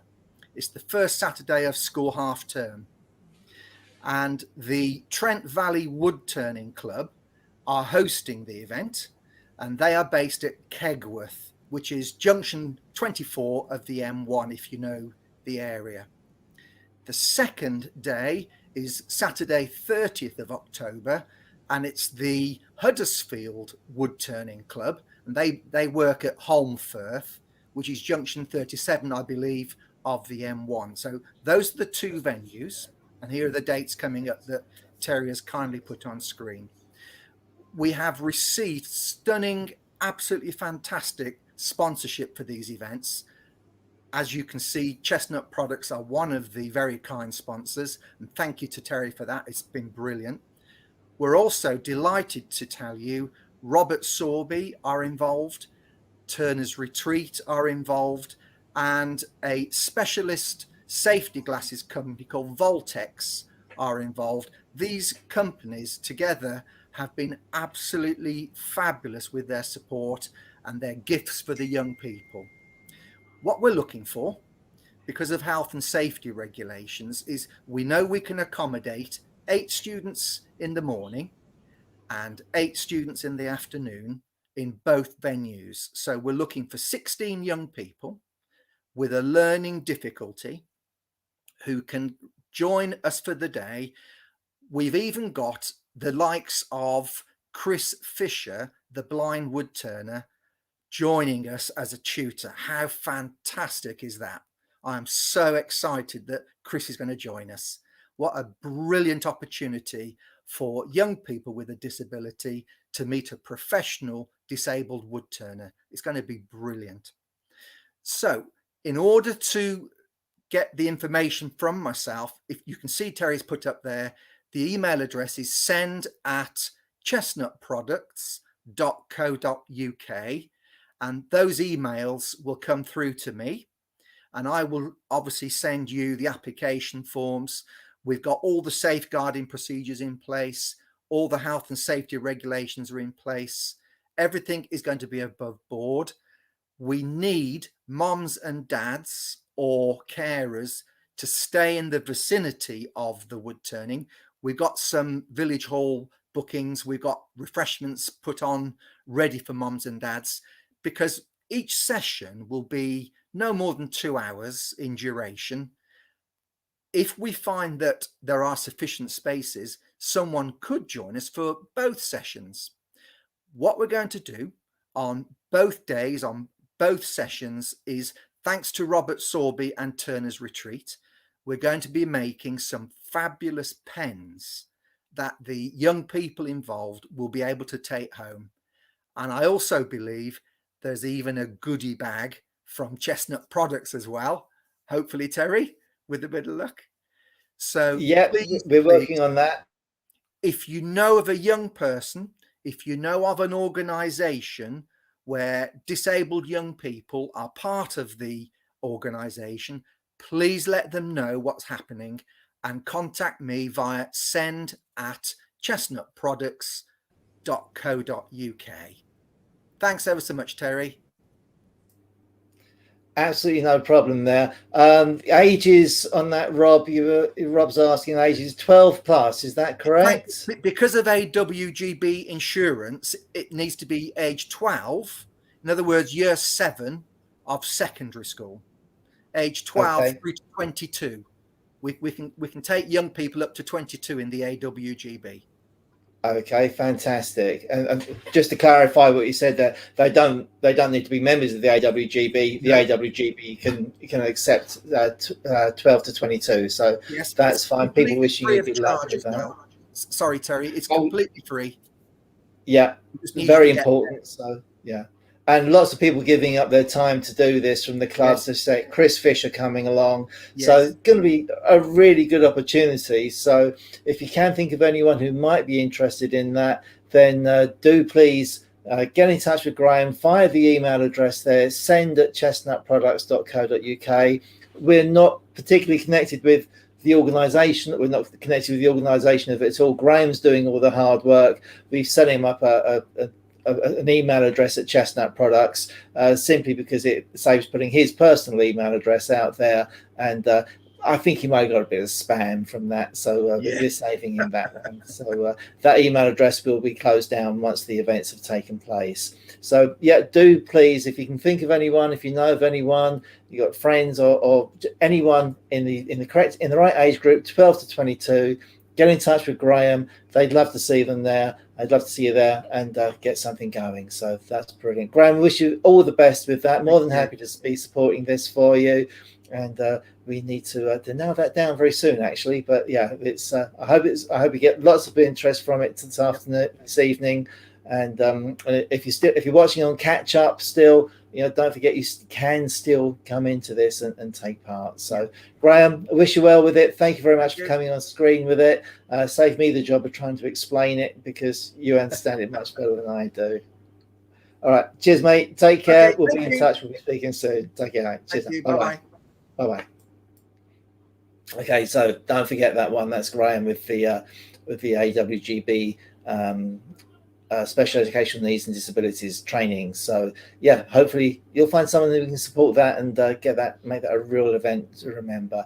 If you do have problems with the with getting in touch with Graham, then you can always contact us and we will pass it on for you. All right, details are below, and I'll be taking the banner off in a minute there, but they are also below in the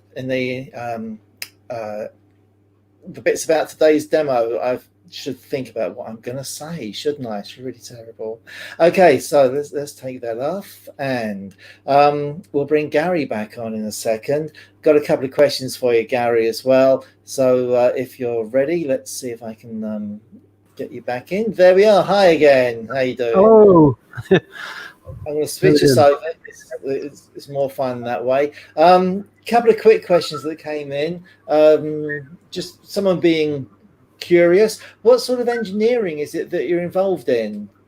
Mechanical. So I started out in aerospace.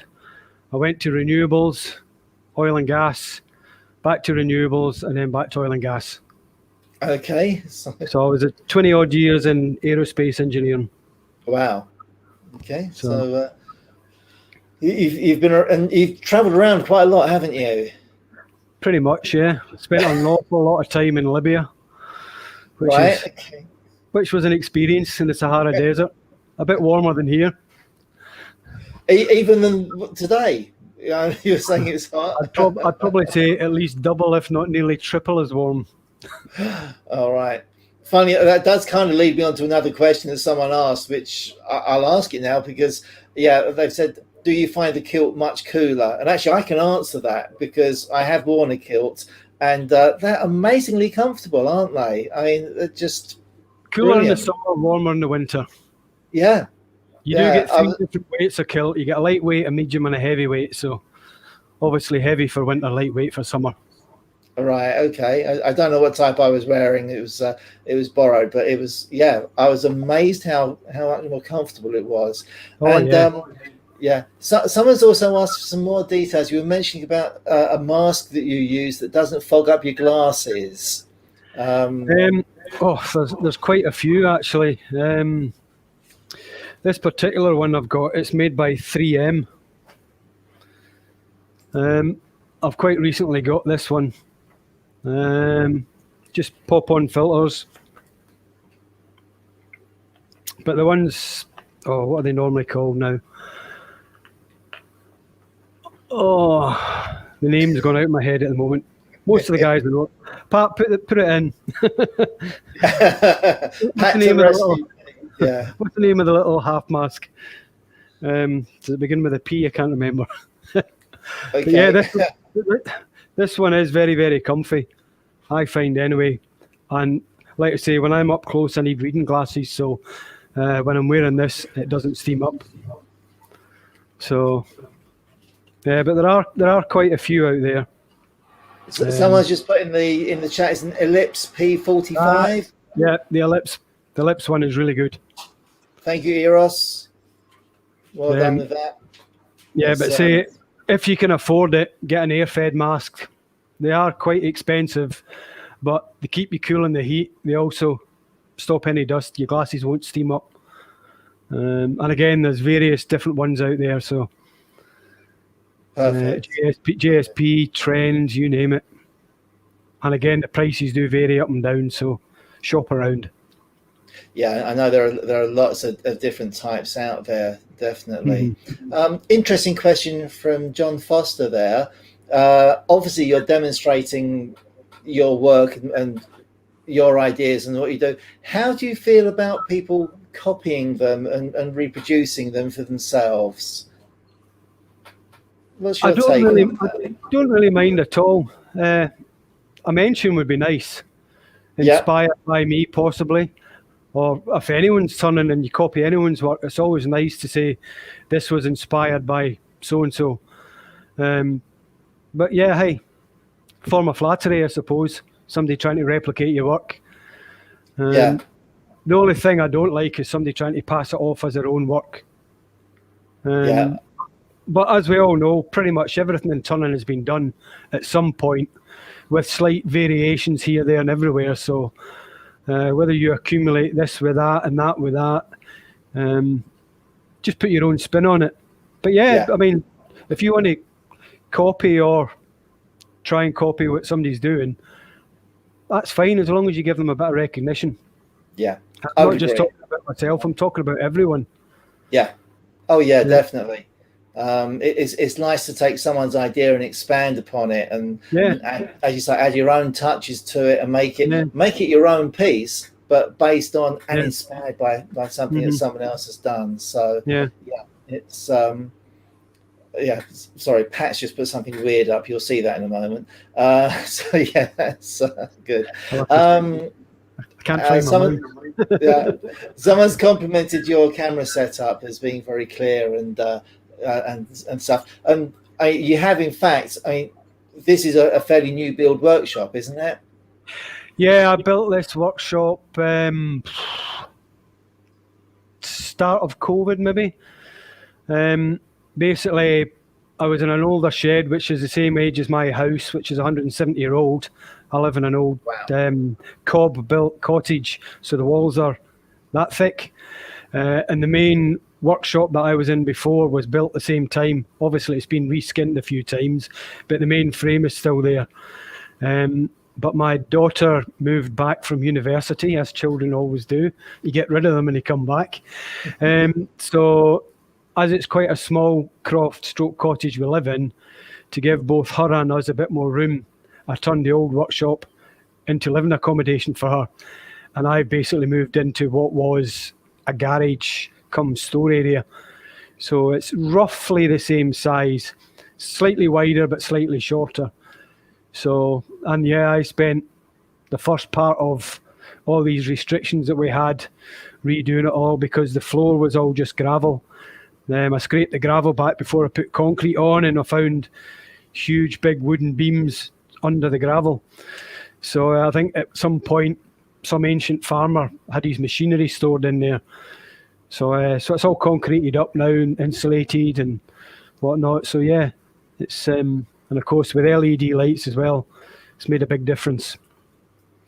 Yeah, it's very well lit. And that's really important for the camera work. Yeah, sometimes, I mean, a lot of the guys that do IRDs, we've found that the LEDs can actually blow out quite a bit. They're not so much on this StreamYard as on Zoom. As I mentioned to you the other day, for some reason on Zoom it really blows out the light. So you kind of have to dull down your nice bright lights to stop the old slaphead dining a bit too much. Yeah, I am suffering a little bit from that myself. Yeah. Thankfully, I've got a wee bit left, but it's slowly going. Hold on to it while you can, mate. Yeah. And you've obviously invested a lot and put a lot of time and thought into the presentation and the cameras and the gizmos and the computer work for changing camera angles and everything else. Yes, with a lot of help from 4 very good friends, Mr. Pat Carroll, Helen Bailey, Andrew Hall and Carl Byrne. They were a godsend. We all help each other, but I mean, for the setup, it's always good to, especially Pat, he's been doing it for a lot longer with the cameras. So all Pat's faux pas that he found out, he's passed on the correct way of doing it now. Then, of course, Mr. Byrne, who's a computer wizard, so he helps out a lot as well. But no, if it wasn't for the 4 people that I just mentioned, I probably would never have done this. I know I've only done a few IRDs. I do need to do more, but things have come up and got in the way. So, but we will be getting back into doing them again. All right, brilliant. Yeah, life always gets in the way. So, yeah. Well, I know that when Gary's planning an IRD, I wish someone would come up with a better name for it. I hate the acronym. I don't know why. When Gary's doing his live stream demos, he always promotes them and lets us know on our Conkers Live Facebook page. So do make sure that if you're into Facebook, make sure you've joined up on there to get all the notifications of it. They're well worth tuning in for. You've seen what Gary does, so you really don't want to miss it. And Gary, I'll get you back on screen in just a minute for the second part of your demo. No but problem. Before I do, while we're talking about live streams, and yay, look at that. Do that again, Gary, because I'm just about to do. It's a great link. Thank you. The Woodturning Weekender. There we go. We're still, we touched on it earlier. We're still hoping we're going to be able to do the Weekender this year. But I know that for a lot of people, it's just too far to travel. We've taken it down to Kent this year. We were in Spalding last year. We're down to Canterbury this year. Who knows where we'll be next year? We have a plan. So watch this space. We had a plan for this year, really. But anyway, that's all out the window. But yeah, Canterbury this year. But if you can't make it, do still sign up for the bulletins. Do still sign up for information about the weekend, because we're going to be live streaming it as well as being there in person. Now, if you can get there for the real thing, I really, really, really would say get there, because it's Gary knows that lots of people will back me up on this. It's something you really want to experience. We had such a fun time last time, and we're going to do it all again.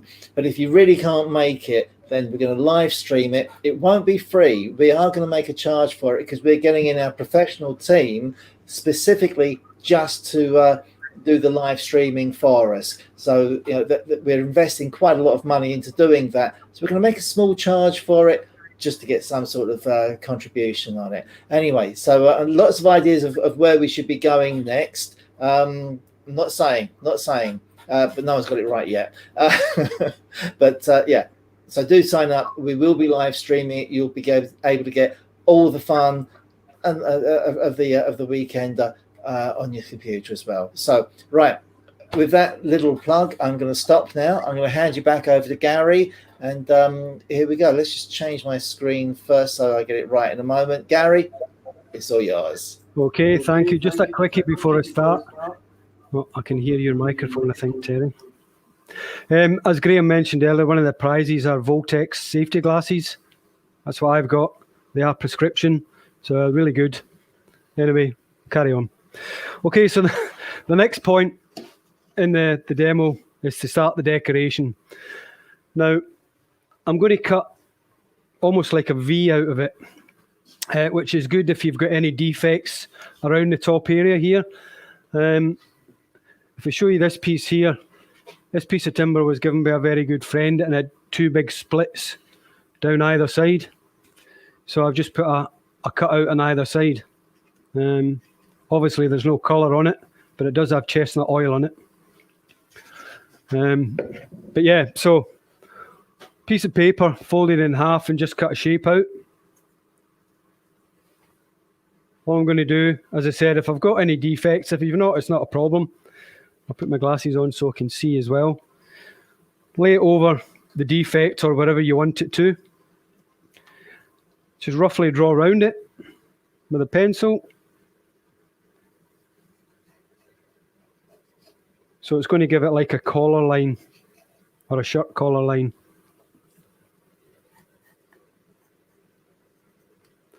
And this is going to be cut out, just roughly.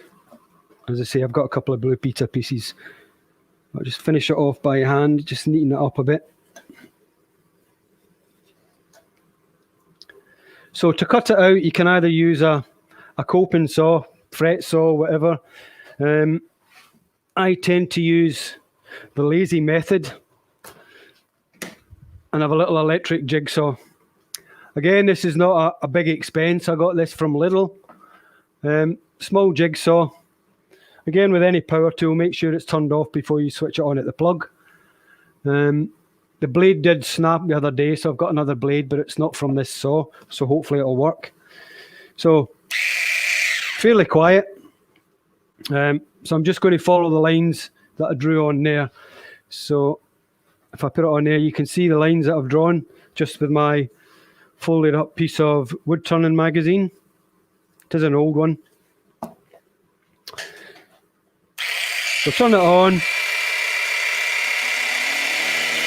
Just gently in.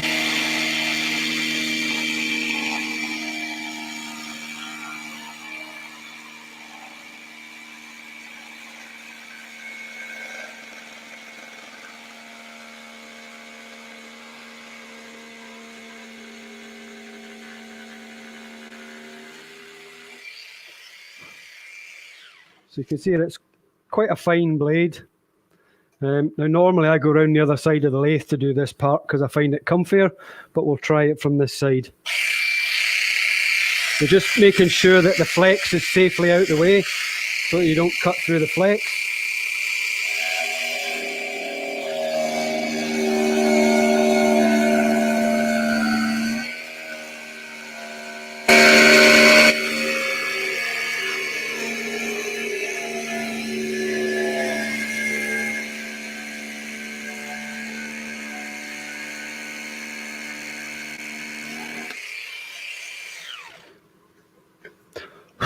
Just a little bit more on that one.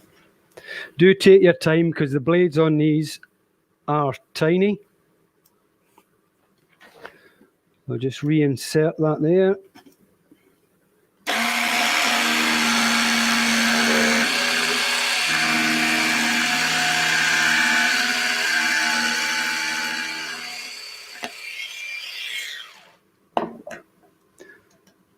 And we'll just take it out. So there you've got your neck formed. All I'm going to do now is just very quickly take the little rough bits off. So what I'd normally do is I get a piece of sandpaper on a small stick. I don't have a small stick, so I'll use a big stick. Just wrap the sandpaper, abrasive, whatever you want to call it, and just take out any saw marks. Round off these edges where you've come in just to make the transition from the flat edge into the curve.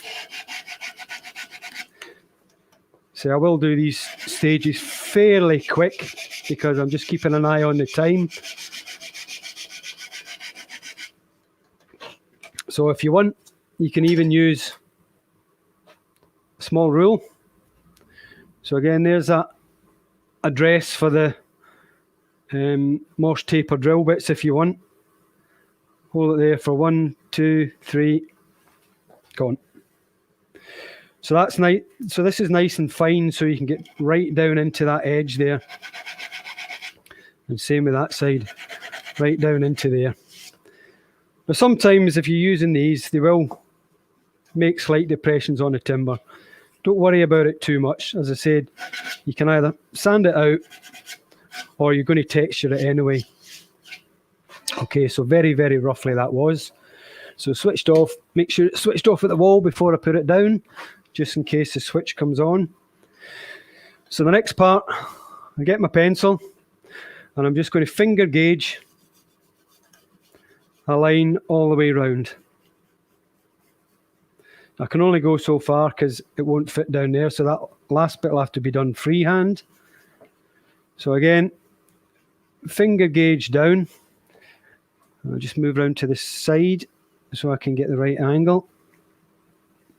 And then again, my finger's in the way, so I'll freehand the last bit. Like so. So you can see that's all the way round. Very quickly done, but just to give you an idea. So I'm now going to segregate marks where I'm going to, because I'm going to pierce this and then stitch it. So as you've seen, I'll show you something slightly different. So that one there. So that's stitched and then restitched. So I've just got a small compass set at a predetermined size, whatever you want. It's just the distance between the stitch holes. All I'm doing, indent with a pin, mark off as I go up.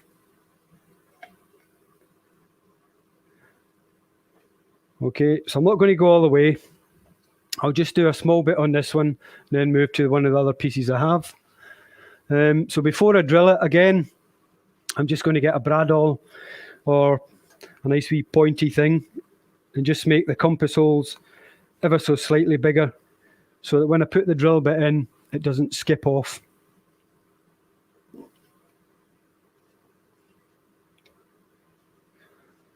Like so. So you can almost see where I've pushed a bradawl in now there. So use whatever you want to drill the holes. Again, it depends on what you're going to use for the stitching as to what size the drill bit you're going to use. I shall use the one that's near to me. I had a smaller one. This is about a 2.5 millimeter. So just under an eighth.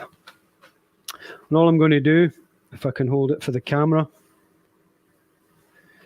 put it on where I've indented with a bradawl. Push it all the way through. And I'll just turn it around and do a few.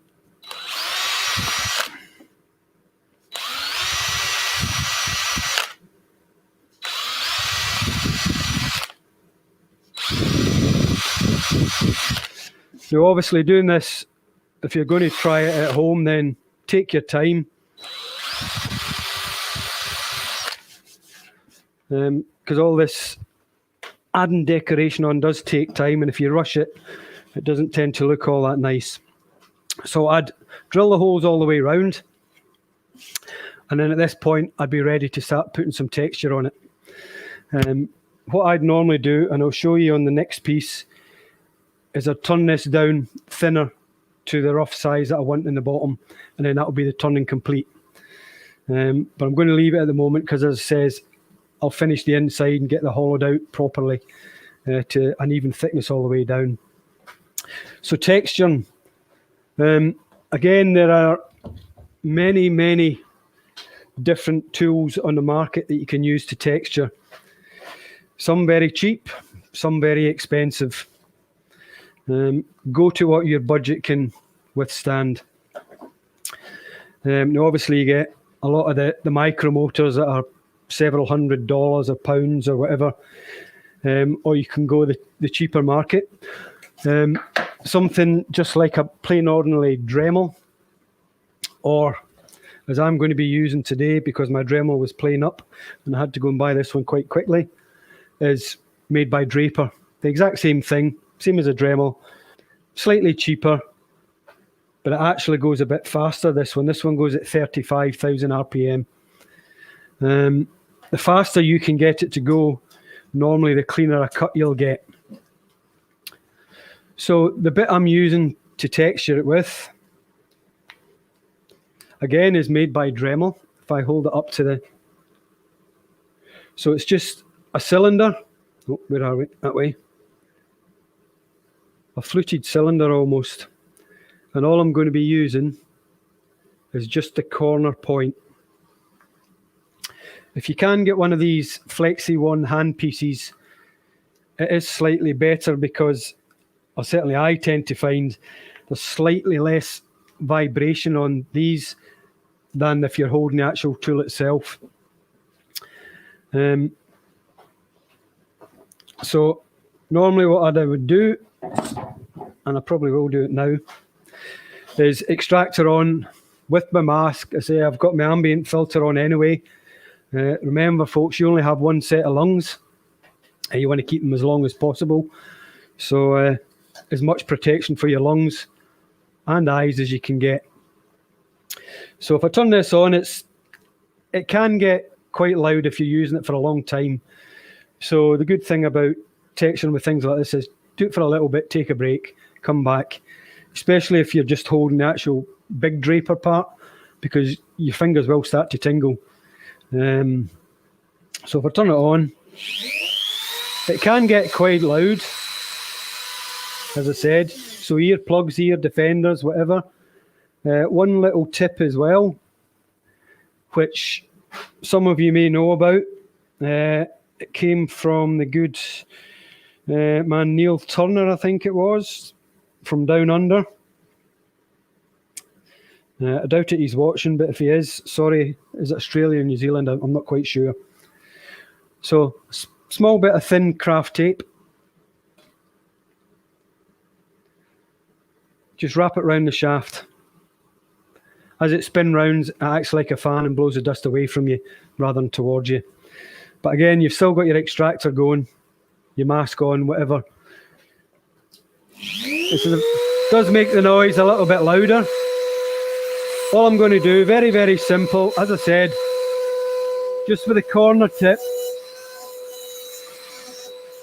I'm just going to go backwards and forwards. This is quite a soft timber to do it on. Some timbers you'll find it works better, less tear out, if you just go the one way, the way that the cutter's turning.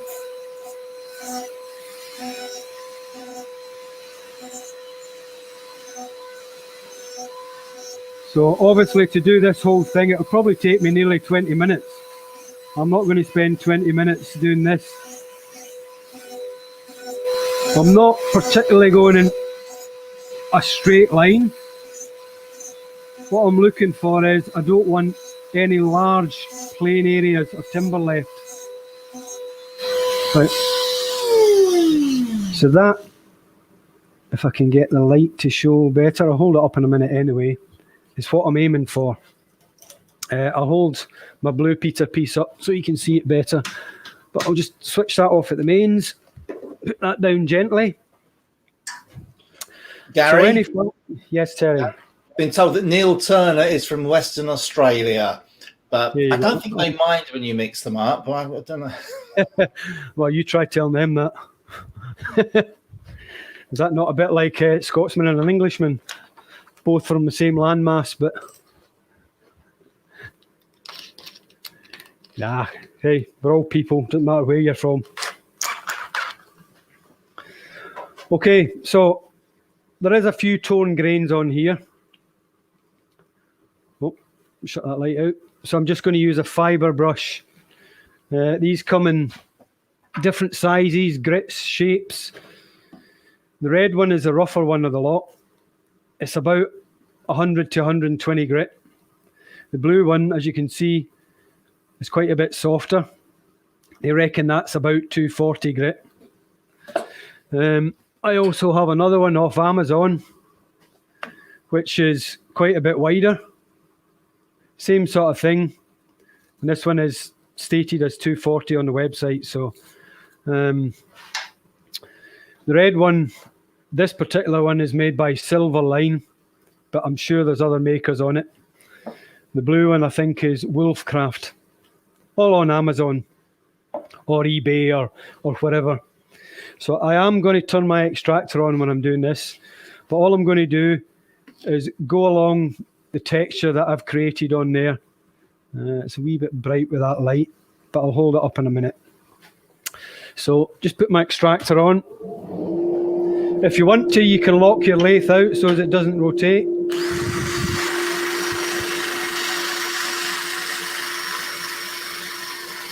So just all in the texture. Obviously, if I'd done the whole thing, then I'd be going all the way round.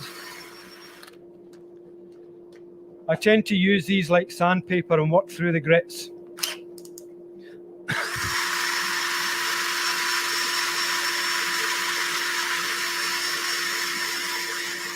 So as you can see on the chuck just about, it is quite dusty, hence why you need the lung protection. So as I say, very, very quickly, that's 2. I'll just turn that off.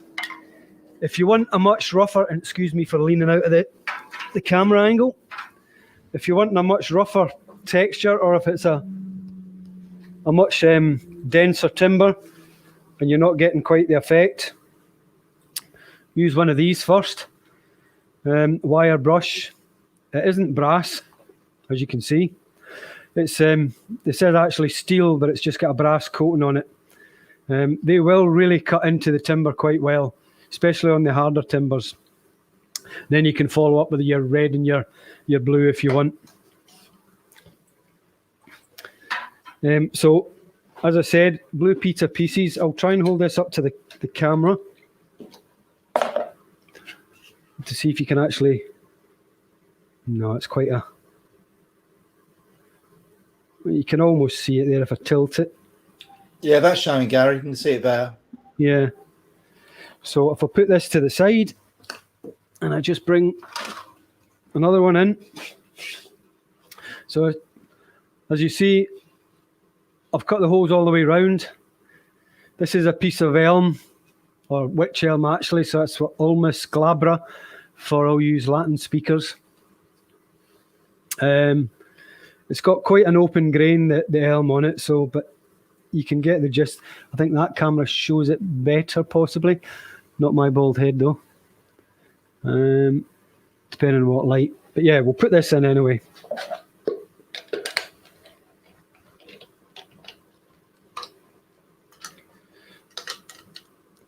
So this is going to be coloured.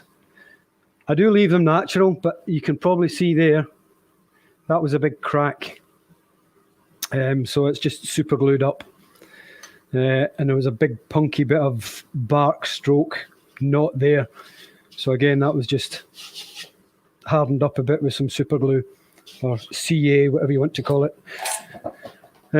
So I'm going to colour it now. So I'm going to give it a base coat of black. So I'm going to be using Chestnut's Ebonizing Lacquer. And to protect my nice newly painted grey lathe,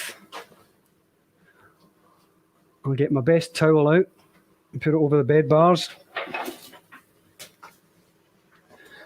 Shower curtains are particularly good for that as well, apparently. Yeah, okay.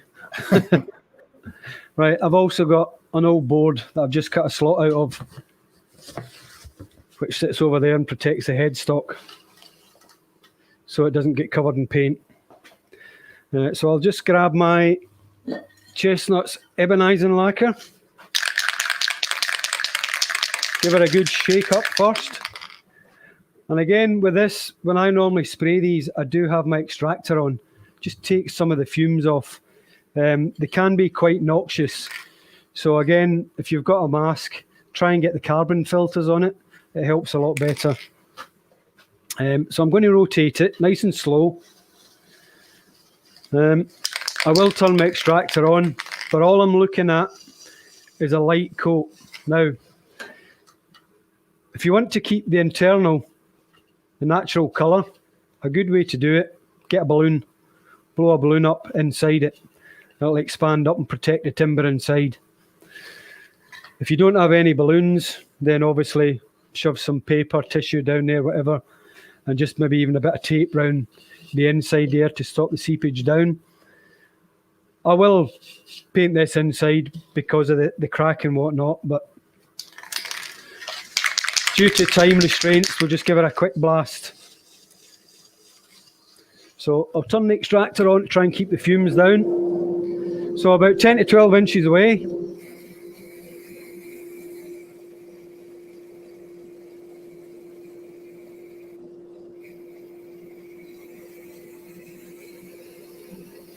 Nice light coat, let it dry. Don't try and overcoat it in once, because it will just go all shiny and blotchy and whatnot. So rather 2 or 3 very light coats to get an even surface finish.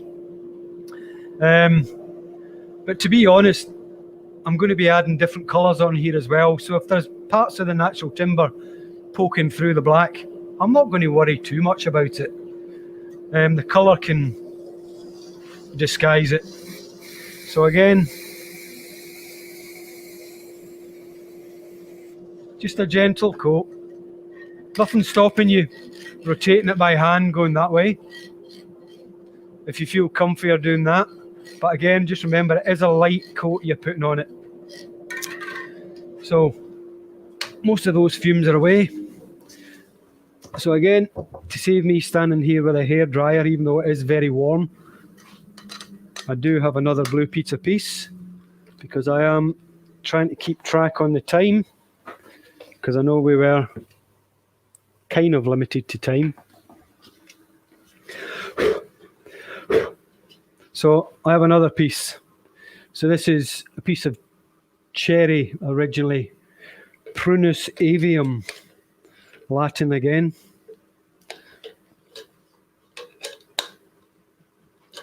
So I have ebonized the whole of the outside of that. So now it's down to what kind of colour you want to put on it, if at all. I mean, leave it black if you want. I did have a small mixing board. So again, this colouring technique it's just hit and miss, really.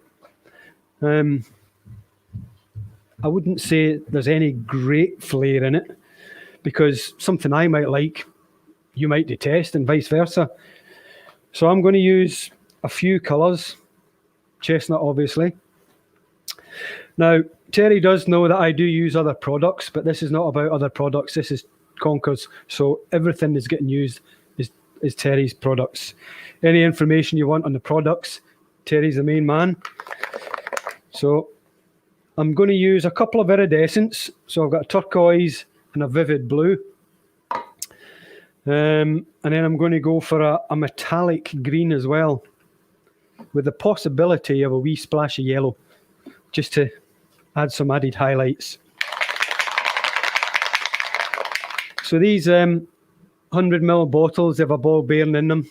Obviously you want to agitate I think it's silica or whatever inside to mix rounds to give it the iridescence. If I move my wonderful mixing tray, which is a little bit of laminate flooring, just to show you don't have to use a great deal. It's always best to put on as little as possible, and then add more if you run out. So just using a sea sponge, very, very simple. You can blob it, you can rub it, you can do whatever you want to your heart's content.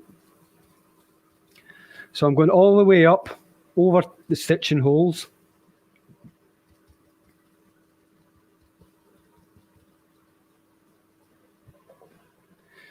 So as I said, just a little bit at a time. I'd rather keep adding than waste.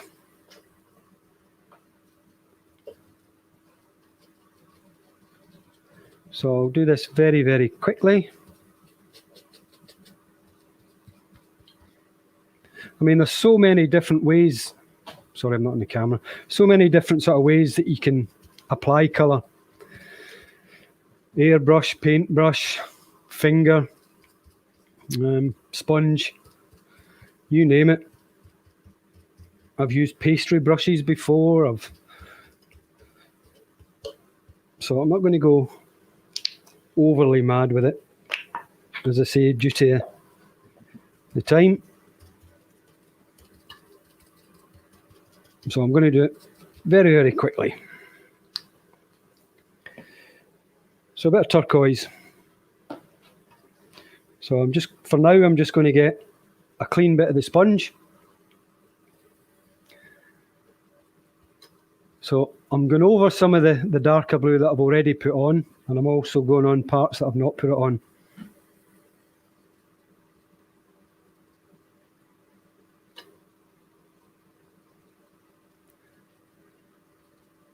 And if you find some of the turquoise is a bit too bright and vivid for you, go back to your dark blue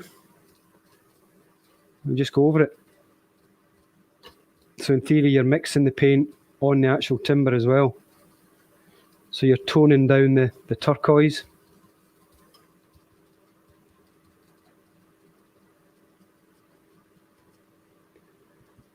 A little bit of dark blue, a little bit more turquoise. Get some light down there.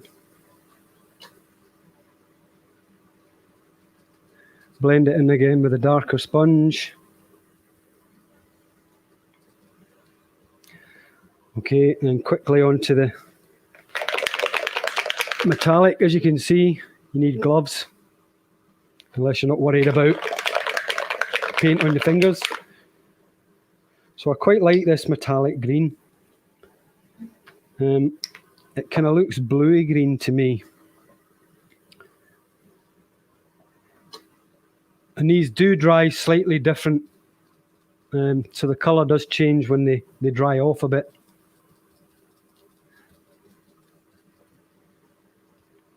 So just blending it in. As I say, I'll do this really, really quickly because I need to go on to the next steps. And then just draw the paint down with whatever part of the coloured sponge you want. So you're sort of blending the colours on there.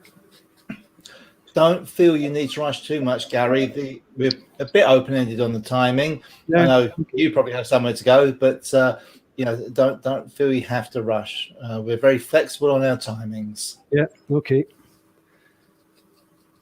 I'm an old man, Terry. It's getting close to my bedtime.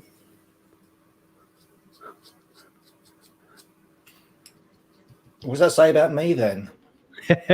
I'm not saying anything.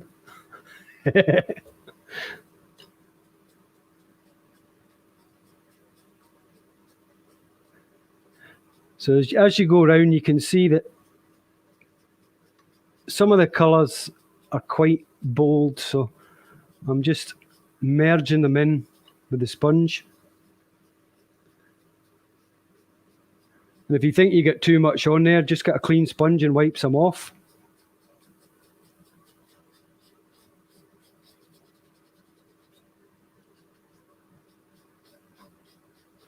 So I'm quite liking a bit more of this metallic green, actually. I'll probably spoil it if I put another bit of colour on it, but hey. If you don't like it, spray it black again and do it again.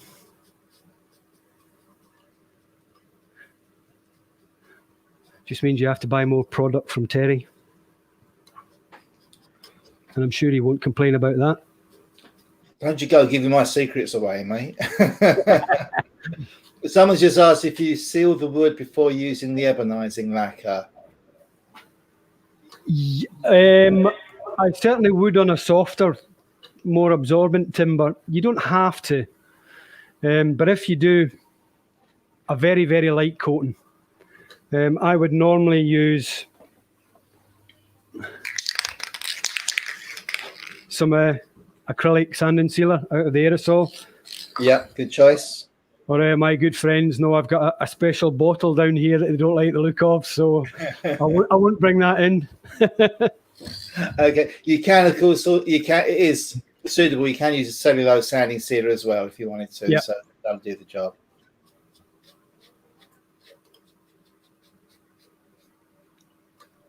Okay, so it's getting like a bluey, greeny sort of sheen. I'm just trying to see if it looks okay on there. Right. I'll go and waste it now. Ruin it. Like I said, I can always spray it black if I don't like it again. So I'm just going to... Now the yellow is very, very vibrant. So you don't really need a great deal. Ideally, you'd have a nice clean sponge to put it on with. So excuse me, just stepping couple of feet in front of the lathe. So again, nice clean sponge. So I'm just wanting a hint of the yellow, hopefully.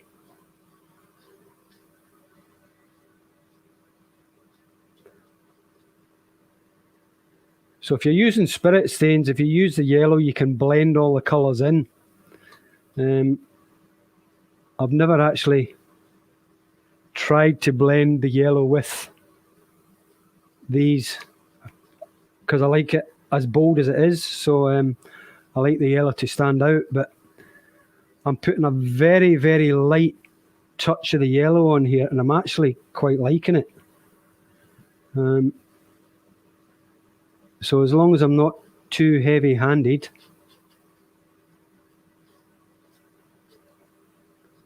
it might stay as it is. So, I mean, these paints do dry fairly quick.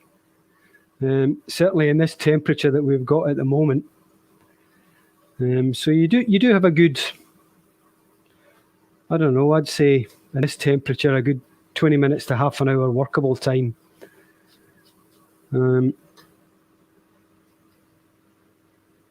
If you want them to last a bit longer, you can thin them down slightly. I think you do the flow medium, Terry, do you? Oh, hang on, sorry, just trying to unmute myself there and answer a question at the same time with time. That's all right. Complicated. Yeah, we do. We call it reducer. That will thin them down without actually changing the color very much. So you can most certainly do that. Particularly if you're airbrushing, that will work really well with that. Yep. Someone's just asked about putting spirit stains on top of the ebonizing lacquer. It doesn't really work because there's not enough body to them to actually sit on the surface. Nope. You wouldn't really know they were on there. The paints are definitely the way to go for that. So on that note then, Terry, if you're doing something like this that's got, I'd say, a light to heavy texture and you've ebonized it and you want to use spirit stain, once you've got your texture and your ebonizing lacquers dry, get a fine bit of abrasive sanding paper and just go over it, even in patches or over the whole thing, and you'll just bring the natural timber back to the highlighted points of the timber, and then you can put spirit stain over it. And the spirit stain will stick to the natural timber that you've just opened up, and the black will stay in the deeper parts of the texture. Okay, so that's not too bad with a bit of yellow on it. There's maybe a couple of places that I'd like to put a little bit more on, but we'll leave it as it is for now. And I'm just going to put this over here. So the next step, and I can get rid of this now. Or will I leave that there? I will leave it there. So I'm going to do some stitching round here. Now, hopefully that's dry on my fingers. If you have natural timber, you can just stitch with, oh, where are we? So all I've got on this one is a bit of faux leather lace all the way around. It's faux leather because I couldn't get proper leather at the time. And then I've just got some thinner cord going all the way around. You don't have to do it all the way around if you want it. So I'm going to use, and most of these will be aware of this stuff. So this is raffia. So if you don't know what it is, it's pretty much like dried grass almost. So I'm just going to get quite a few strands together. These comes in little packs. They're probably, I don't know, about £4 or £5 maybe. In the UK, I get these from Hobbycraft.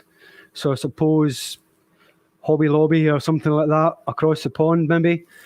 I'm not quite sure because I've never actually had to buy stuff across the pond. So, and as for the rest of the world, Europe, I'm not sure. Any sort of hobby shop, you should be able to get them, no problem. Hobby or craft shop. So I just tried to get a decent enough bundle that it's going to be enough to cover the rim as we go round. Around there. Now you can use this if you've drilled a bigger hole. You can use the actual raffia to stitch all the way round. As I said, like this one here. So that's just got raffia all the way round. And again, I've gone round the holes, and then I've gone back and gone in and out and in and out and in and out. Or like the majority of them. In fact, I'll do this one because this is going to get finished off. So this one here, all I've got is the raffia going round. And then I've got a waxed string all the way round. This one's got 3 little feet as well. So, and that's pretty much the same colours as this, minus the yellow. And to be honest, I think the yellow actually adds just a little bit to it. So all I'm going to do, lay them to the side. I've got my string down here. So for this one, I'm just using a little ball or a little roll of waxed string. You can get it unwaxed as well. And pretty much the same kind of roll. It's about somewhere. It's entirely up to you what you stitch it with. So again, all I'm going to do is cut off more than I need.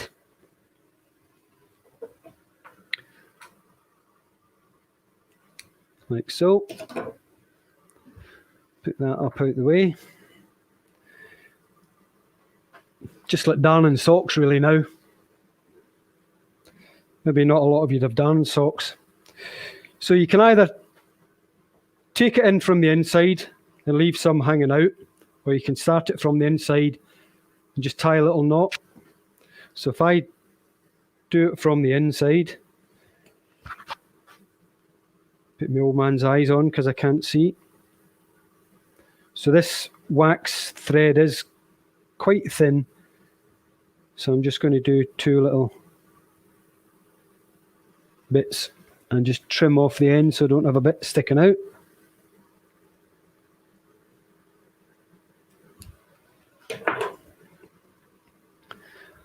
Just got a darning needle, so it's a bit thicker than a normal sewing needle. So I'll start off down in the deep point down here. Now, if you can't get your fingers all the way in other words, if you've done a longer V, get yourself a pair of needle nose or long nose pliers. They don't have to be bent like these, they can be straight. Just to hold the needle so you can get it down and then find the hole. But hopefully I should get my finger in there. This is the hardest part I find. The first hole is always the hardest. So there we go. So I pull that through and my knot's not big enough. If I remember rightly, yep, that's because I made that bottom hole slightly larger for a special reason. There we go. So I've got to find this hole again. Here we go.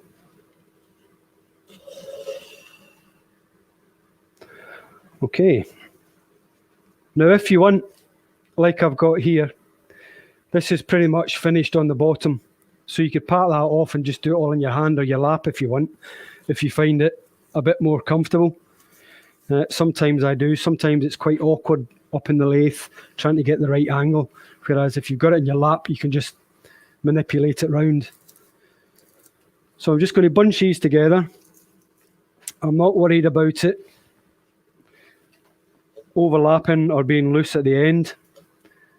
So I'm just going to go to the second hole now.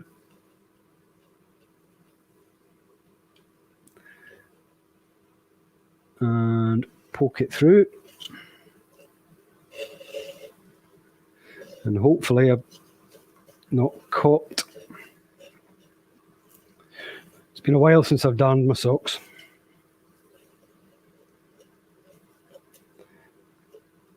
So it doesn't really matter if you cross it over or loop it round or whatever. and then just keep going. Just keep stitching round, and it's just fell out. So what we'll do is we'll jump on to the next one. So all I'm going to do is in the hole, out, round, just keep bunching it up. If you find your raffia is too short, like say that one's quite short, don't worry about it. Get an extra piece. Just lay it over where it's short, hold it in. By the time you stitch round it, it'll all bind itself together. Bit like basket weaving. So you carry on doing that all the way round, and you'll end up with something like this. So I've just gone in, out, over, all the way round. Got a little bit left over. I'm not too worried about that. Sometimes that looks quite nice. If you're worried about it, cut it off with a very sharp blade. I'll just put this out the way. And again, I'll finish that one at another time. Move that out the way. So we're just about ready to finish it off now. So what I'm going to use now, and again, excuse me for standing out of the camera. So we'll go back to our faux leather, lace, string, whatever you want to call it. I'm going to get some beads and some feathers. Again, I've got little beads from Hobbycraft. These ones look like metal balls, but they're actually plastic. Because they are plastic, they're easy to open the hole out to fit the particular medium that you're using to stitch through. So you can feed that through.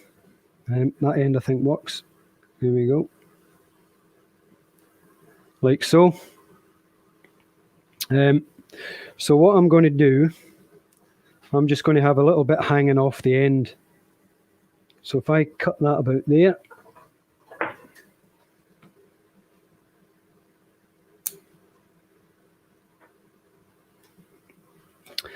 I said feathers. Again, I get a pack of feathers from Hobbycraft. So these look a bit like, I don't know, fancy bird feathers. What I am also going to do, if I just take my chuck off, I'm going to make some little copper springs, or copper-esque springs, because it's not actually copper wire I'm using. So I've made a couple already, which I'll show you, and then I'll show you how to make them. Very, very simple. So if I can lift them up without them falling off my hand. Small copper springs.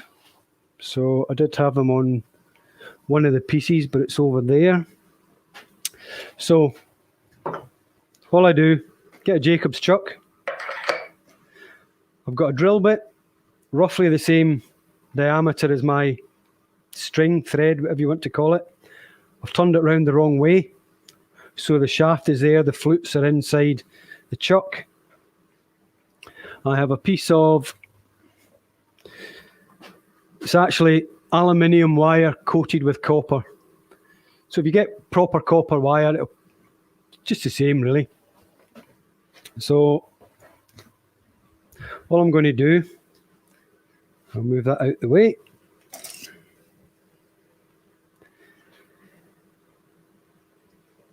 And I find it much easier if I hold one end with a pair of pliers just to stop it slipping. I'm just going to wind it round however many times I want to. Fairly tight until we're there. So I don't know if I can zoom in a bit. I'll hold it up in a minute. So I'm going to slip that off. So it comes off the drill bit. So you can see I've got a little coil. Small pair of craft side snips. Very sharp. So I'm just going to take off the start and where I finished, like so. So there I have a little, oh, where are we? Copper spring. The last thing I'm going to use is an upholstery tack. So we've got a little rosetted upholstery tack. These come in all shapes and sizes. Nice long point in them, but I will snip that off because it's too long for what I need. It's up to you whether you want these to be equal, whether you want one to be longer than the other. I'm going to make them slightly longer one side. So, upholstery tack through the faux, where are we? The faux leather, like so. So it's dangling down. I do know it is slightly too long, but I won't worry about that just now. So I'm going to take one of my little springs,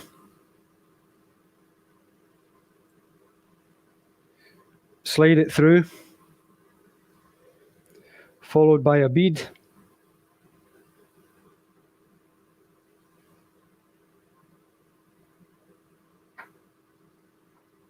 followed by another spring.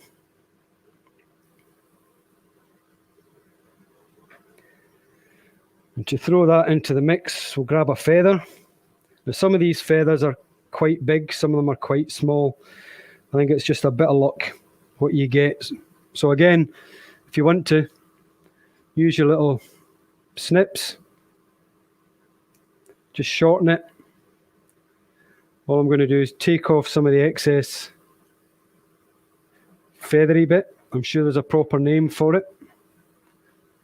Fluffy, feathery type material. And then you can feed it up inside one of your springs. If you want to, you can put a little dab of CA super glue in there to hold it in place. I'll just leave it natural for now. Hopefully it shouldn't fall off, or it might do. Yeah, I might have to put a dab of CA in there because my feather's a bit narrow. So I've got CA down here. Minding your fingers, of course, when you're using CA glue. You can tell a story about that, Terry, can't we? Feel free if you want to, mate. My computer crashed a minute ago, and it's taken a while for everything to start back up again. Oh, okay. Right. So yeah, I'm a little bit behind, but yeah, feel free to tell a story. Yeah, I was demonstrating for Terry at Harrogate show, and I was using some CA for something and got a bit carried away. It was a brand new tube. I got talking to somebody, and my finger and thumb got stuck together, and I could not get it apart. I think I used a whole bottle of debonder to get it off. But it was the first time Terry'd ever used the debonder, I think, so that was good. And we didn't laugh at all. We were all very, very, very straight-faced. No one said anything at all untoward. It was all, oh, that's not supposed to happen. Nothing hidden, Terry. We're all human. Yeah. That's my excuse anyway. Well, it's the best one, mate. So I'm just feeding beads, springs, and feathers on, like so.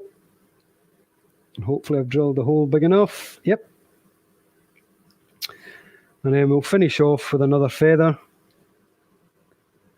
So I'm going to push the feather up into the hole if it's strong enough. And again, to secure that, a bit of CA. This one might slide down a bit, but I'm not overly worried. And then what I'd do is I'd poke it in one of the holes. I would trim the carpet tack to whatever size is required, because I don't want it poking through the inside. Oh, sorry. So this one needs trimming. And then we have If I just swap that to there, we have a little decorated, open, textured, coloured holoform using some slightly different materials. As it says, any colour, any shape, lots of different types. You don't have to be textured like this one. You don't have to be coloured like this bit of ash. You can use whatever stitching you want, whichever material you want to go around. You can even, this one here had a big branch knot going through it, so there's a hole going through here and it's coming out there. So again, if I swap cameras over, in fact, we'll do that. Where are we? So you can see a large hole there, slightly covered up by the feathers. And there's the other half of the hole coming out there. So it's a good way to use bits of timber that have got a defect in them. Just cut it out. You can make them smaller, you can make them bigger. And then there's that one there. So if I hold that to there, this one's actually got a bit of pyrography burnt round the edge, and it's full of shavings. And that, thank you very much, is how I make a little open hollow form with colour, texture, and a bit of decoration. So thank you very much for watching. Thank you all very much for spending time. That's been great, mate. Everyone has thoroughly enjoyed that. I don't know if you can see the comments that are coming in. I hope you can hear me okay. I don't know what happened with this computer. But yeah, everyone's loved it. So, lots of people, I think, are being inspired by that. They're going to be going away and trying that. Magical as always, someone's just said. And that was about you. Excellent demo, enjoyed it. Brilliant demo, great demo. Yeah, I've got some new sound effects, but I haven't worked out how to use them yet. Otherwise, there'd be loads of applause going on. But yeah, having just crashed the computer, it's probably best that I don't even try, to be honest. No, probably not. No. Andrew Hall's out there as well. Hi, Andrew. I didn't know you were out there. Phil Greenwood. Yeah, so that has been fantastically well received, mate. As I'm sure that's no surprise to me. Don't forget the weekend. Yeah. What you need is actually a Superman T-shirt under there. That'd be even better for that. But and yeah, I do have my belt on as well. But no, Gary, thank you so much. I've really enjoyed that. I did miss a chunk of it when one of my computers was restarting, and I'm really pleased that it didn't upset what was going on here. So that's brilliant. Yeah, we have overrun a little bit. That's absolutely no problem whatsoever. So do you fancy crossing over onto Zoom? I don't know how many people are going to follow us. We are a little bit on the late side, but maybe if we pop over there for 10 minutes, if that's okay with you. Yeah, I can pop across, Terry. Can you put the link up again, please? It's on the top of it's pinned to the top of the chat, mate. So okay. I'll let's see if I don't know if it'll paste again. Actually, I've lost it because must be at the bottom. Hang on, copy link. Hang on, I can put it in. I had it all set up, and that's not going to work, is it? I had it all set up so I could copy and paste it, and everything would be brilliant. But it doesn't seem to want to work because the computer crashed. So okay, so it's there. No, this is not going to do that for me. But it's linked. It's pinned to the top of the chat. So if you want to have a go at that, please do. And I'll try and find it again. Have you got it? Okay, yeah. Not yet, no. I'm Not yet. Okay. Zooming up and down the chat, but I can't see it at the moment. should we pin to the top of the screen? So what I'm going to do, and I can't get anything to restart at the moment. It's all over the place. So give me a moment, and I'll find it again, and I'll repin it. I'll put it on the top there for you. It's a bit of a pain, this, but we'll get there in the end. But Gary, that was absolutely brilliant. Thank you so much for the demo. Always a pleasure working with you. I'm glad you didn't glue yourself together this time. It's No. that was we did have a chuckle at that, but in a nice way. So mate, I'll let you go, get yourself sorted out. Probably wash your hands as well. Yeah. So I can see you've got nice blue fingers there, and they were saying it was warm.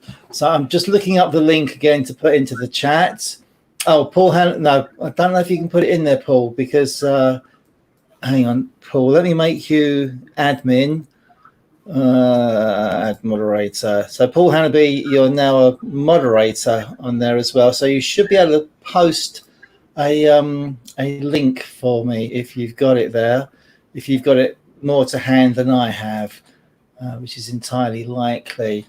Well, I can see, I'm just logging back into my emails now, and I can see that we've had a few people sign up for register interest in the Weekender, so that's great. Thank you very much. I love it when something works so well. But we'll get that in there in a moment for you, Gary. So and anyone else who needs it. It's not showing, Paul, I'm afraid. And I'm just going through the emails to find the link again. So, mate, I'll let you get yourself sorted out. Sorry, trying to do 5 things on different screens at once. And thanks again. Really was fantastic. So many people so happy with the demo. So many great comments on it. So we'll hopefully see you on the other side in Zoom as soon as I can give you the link. And here it is. Copy link and paste. There we go. So that's now should be in the bottom of the link. So there you go. That should do the job for you. Right. I got it now, Terry. Cool. Yep. Excellent. I'm going to need it anyway. So I'll take you off screen, Gary, and see you on the other side. No problem. Cheers, Terry. Cheers, mate. Thanks everyone. a lot. Thanks very much. Cheers. Bye-bye. Bye. Bye. Well, that all fell apart at the end, didn't it? Sorry.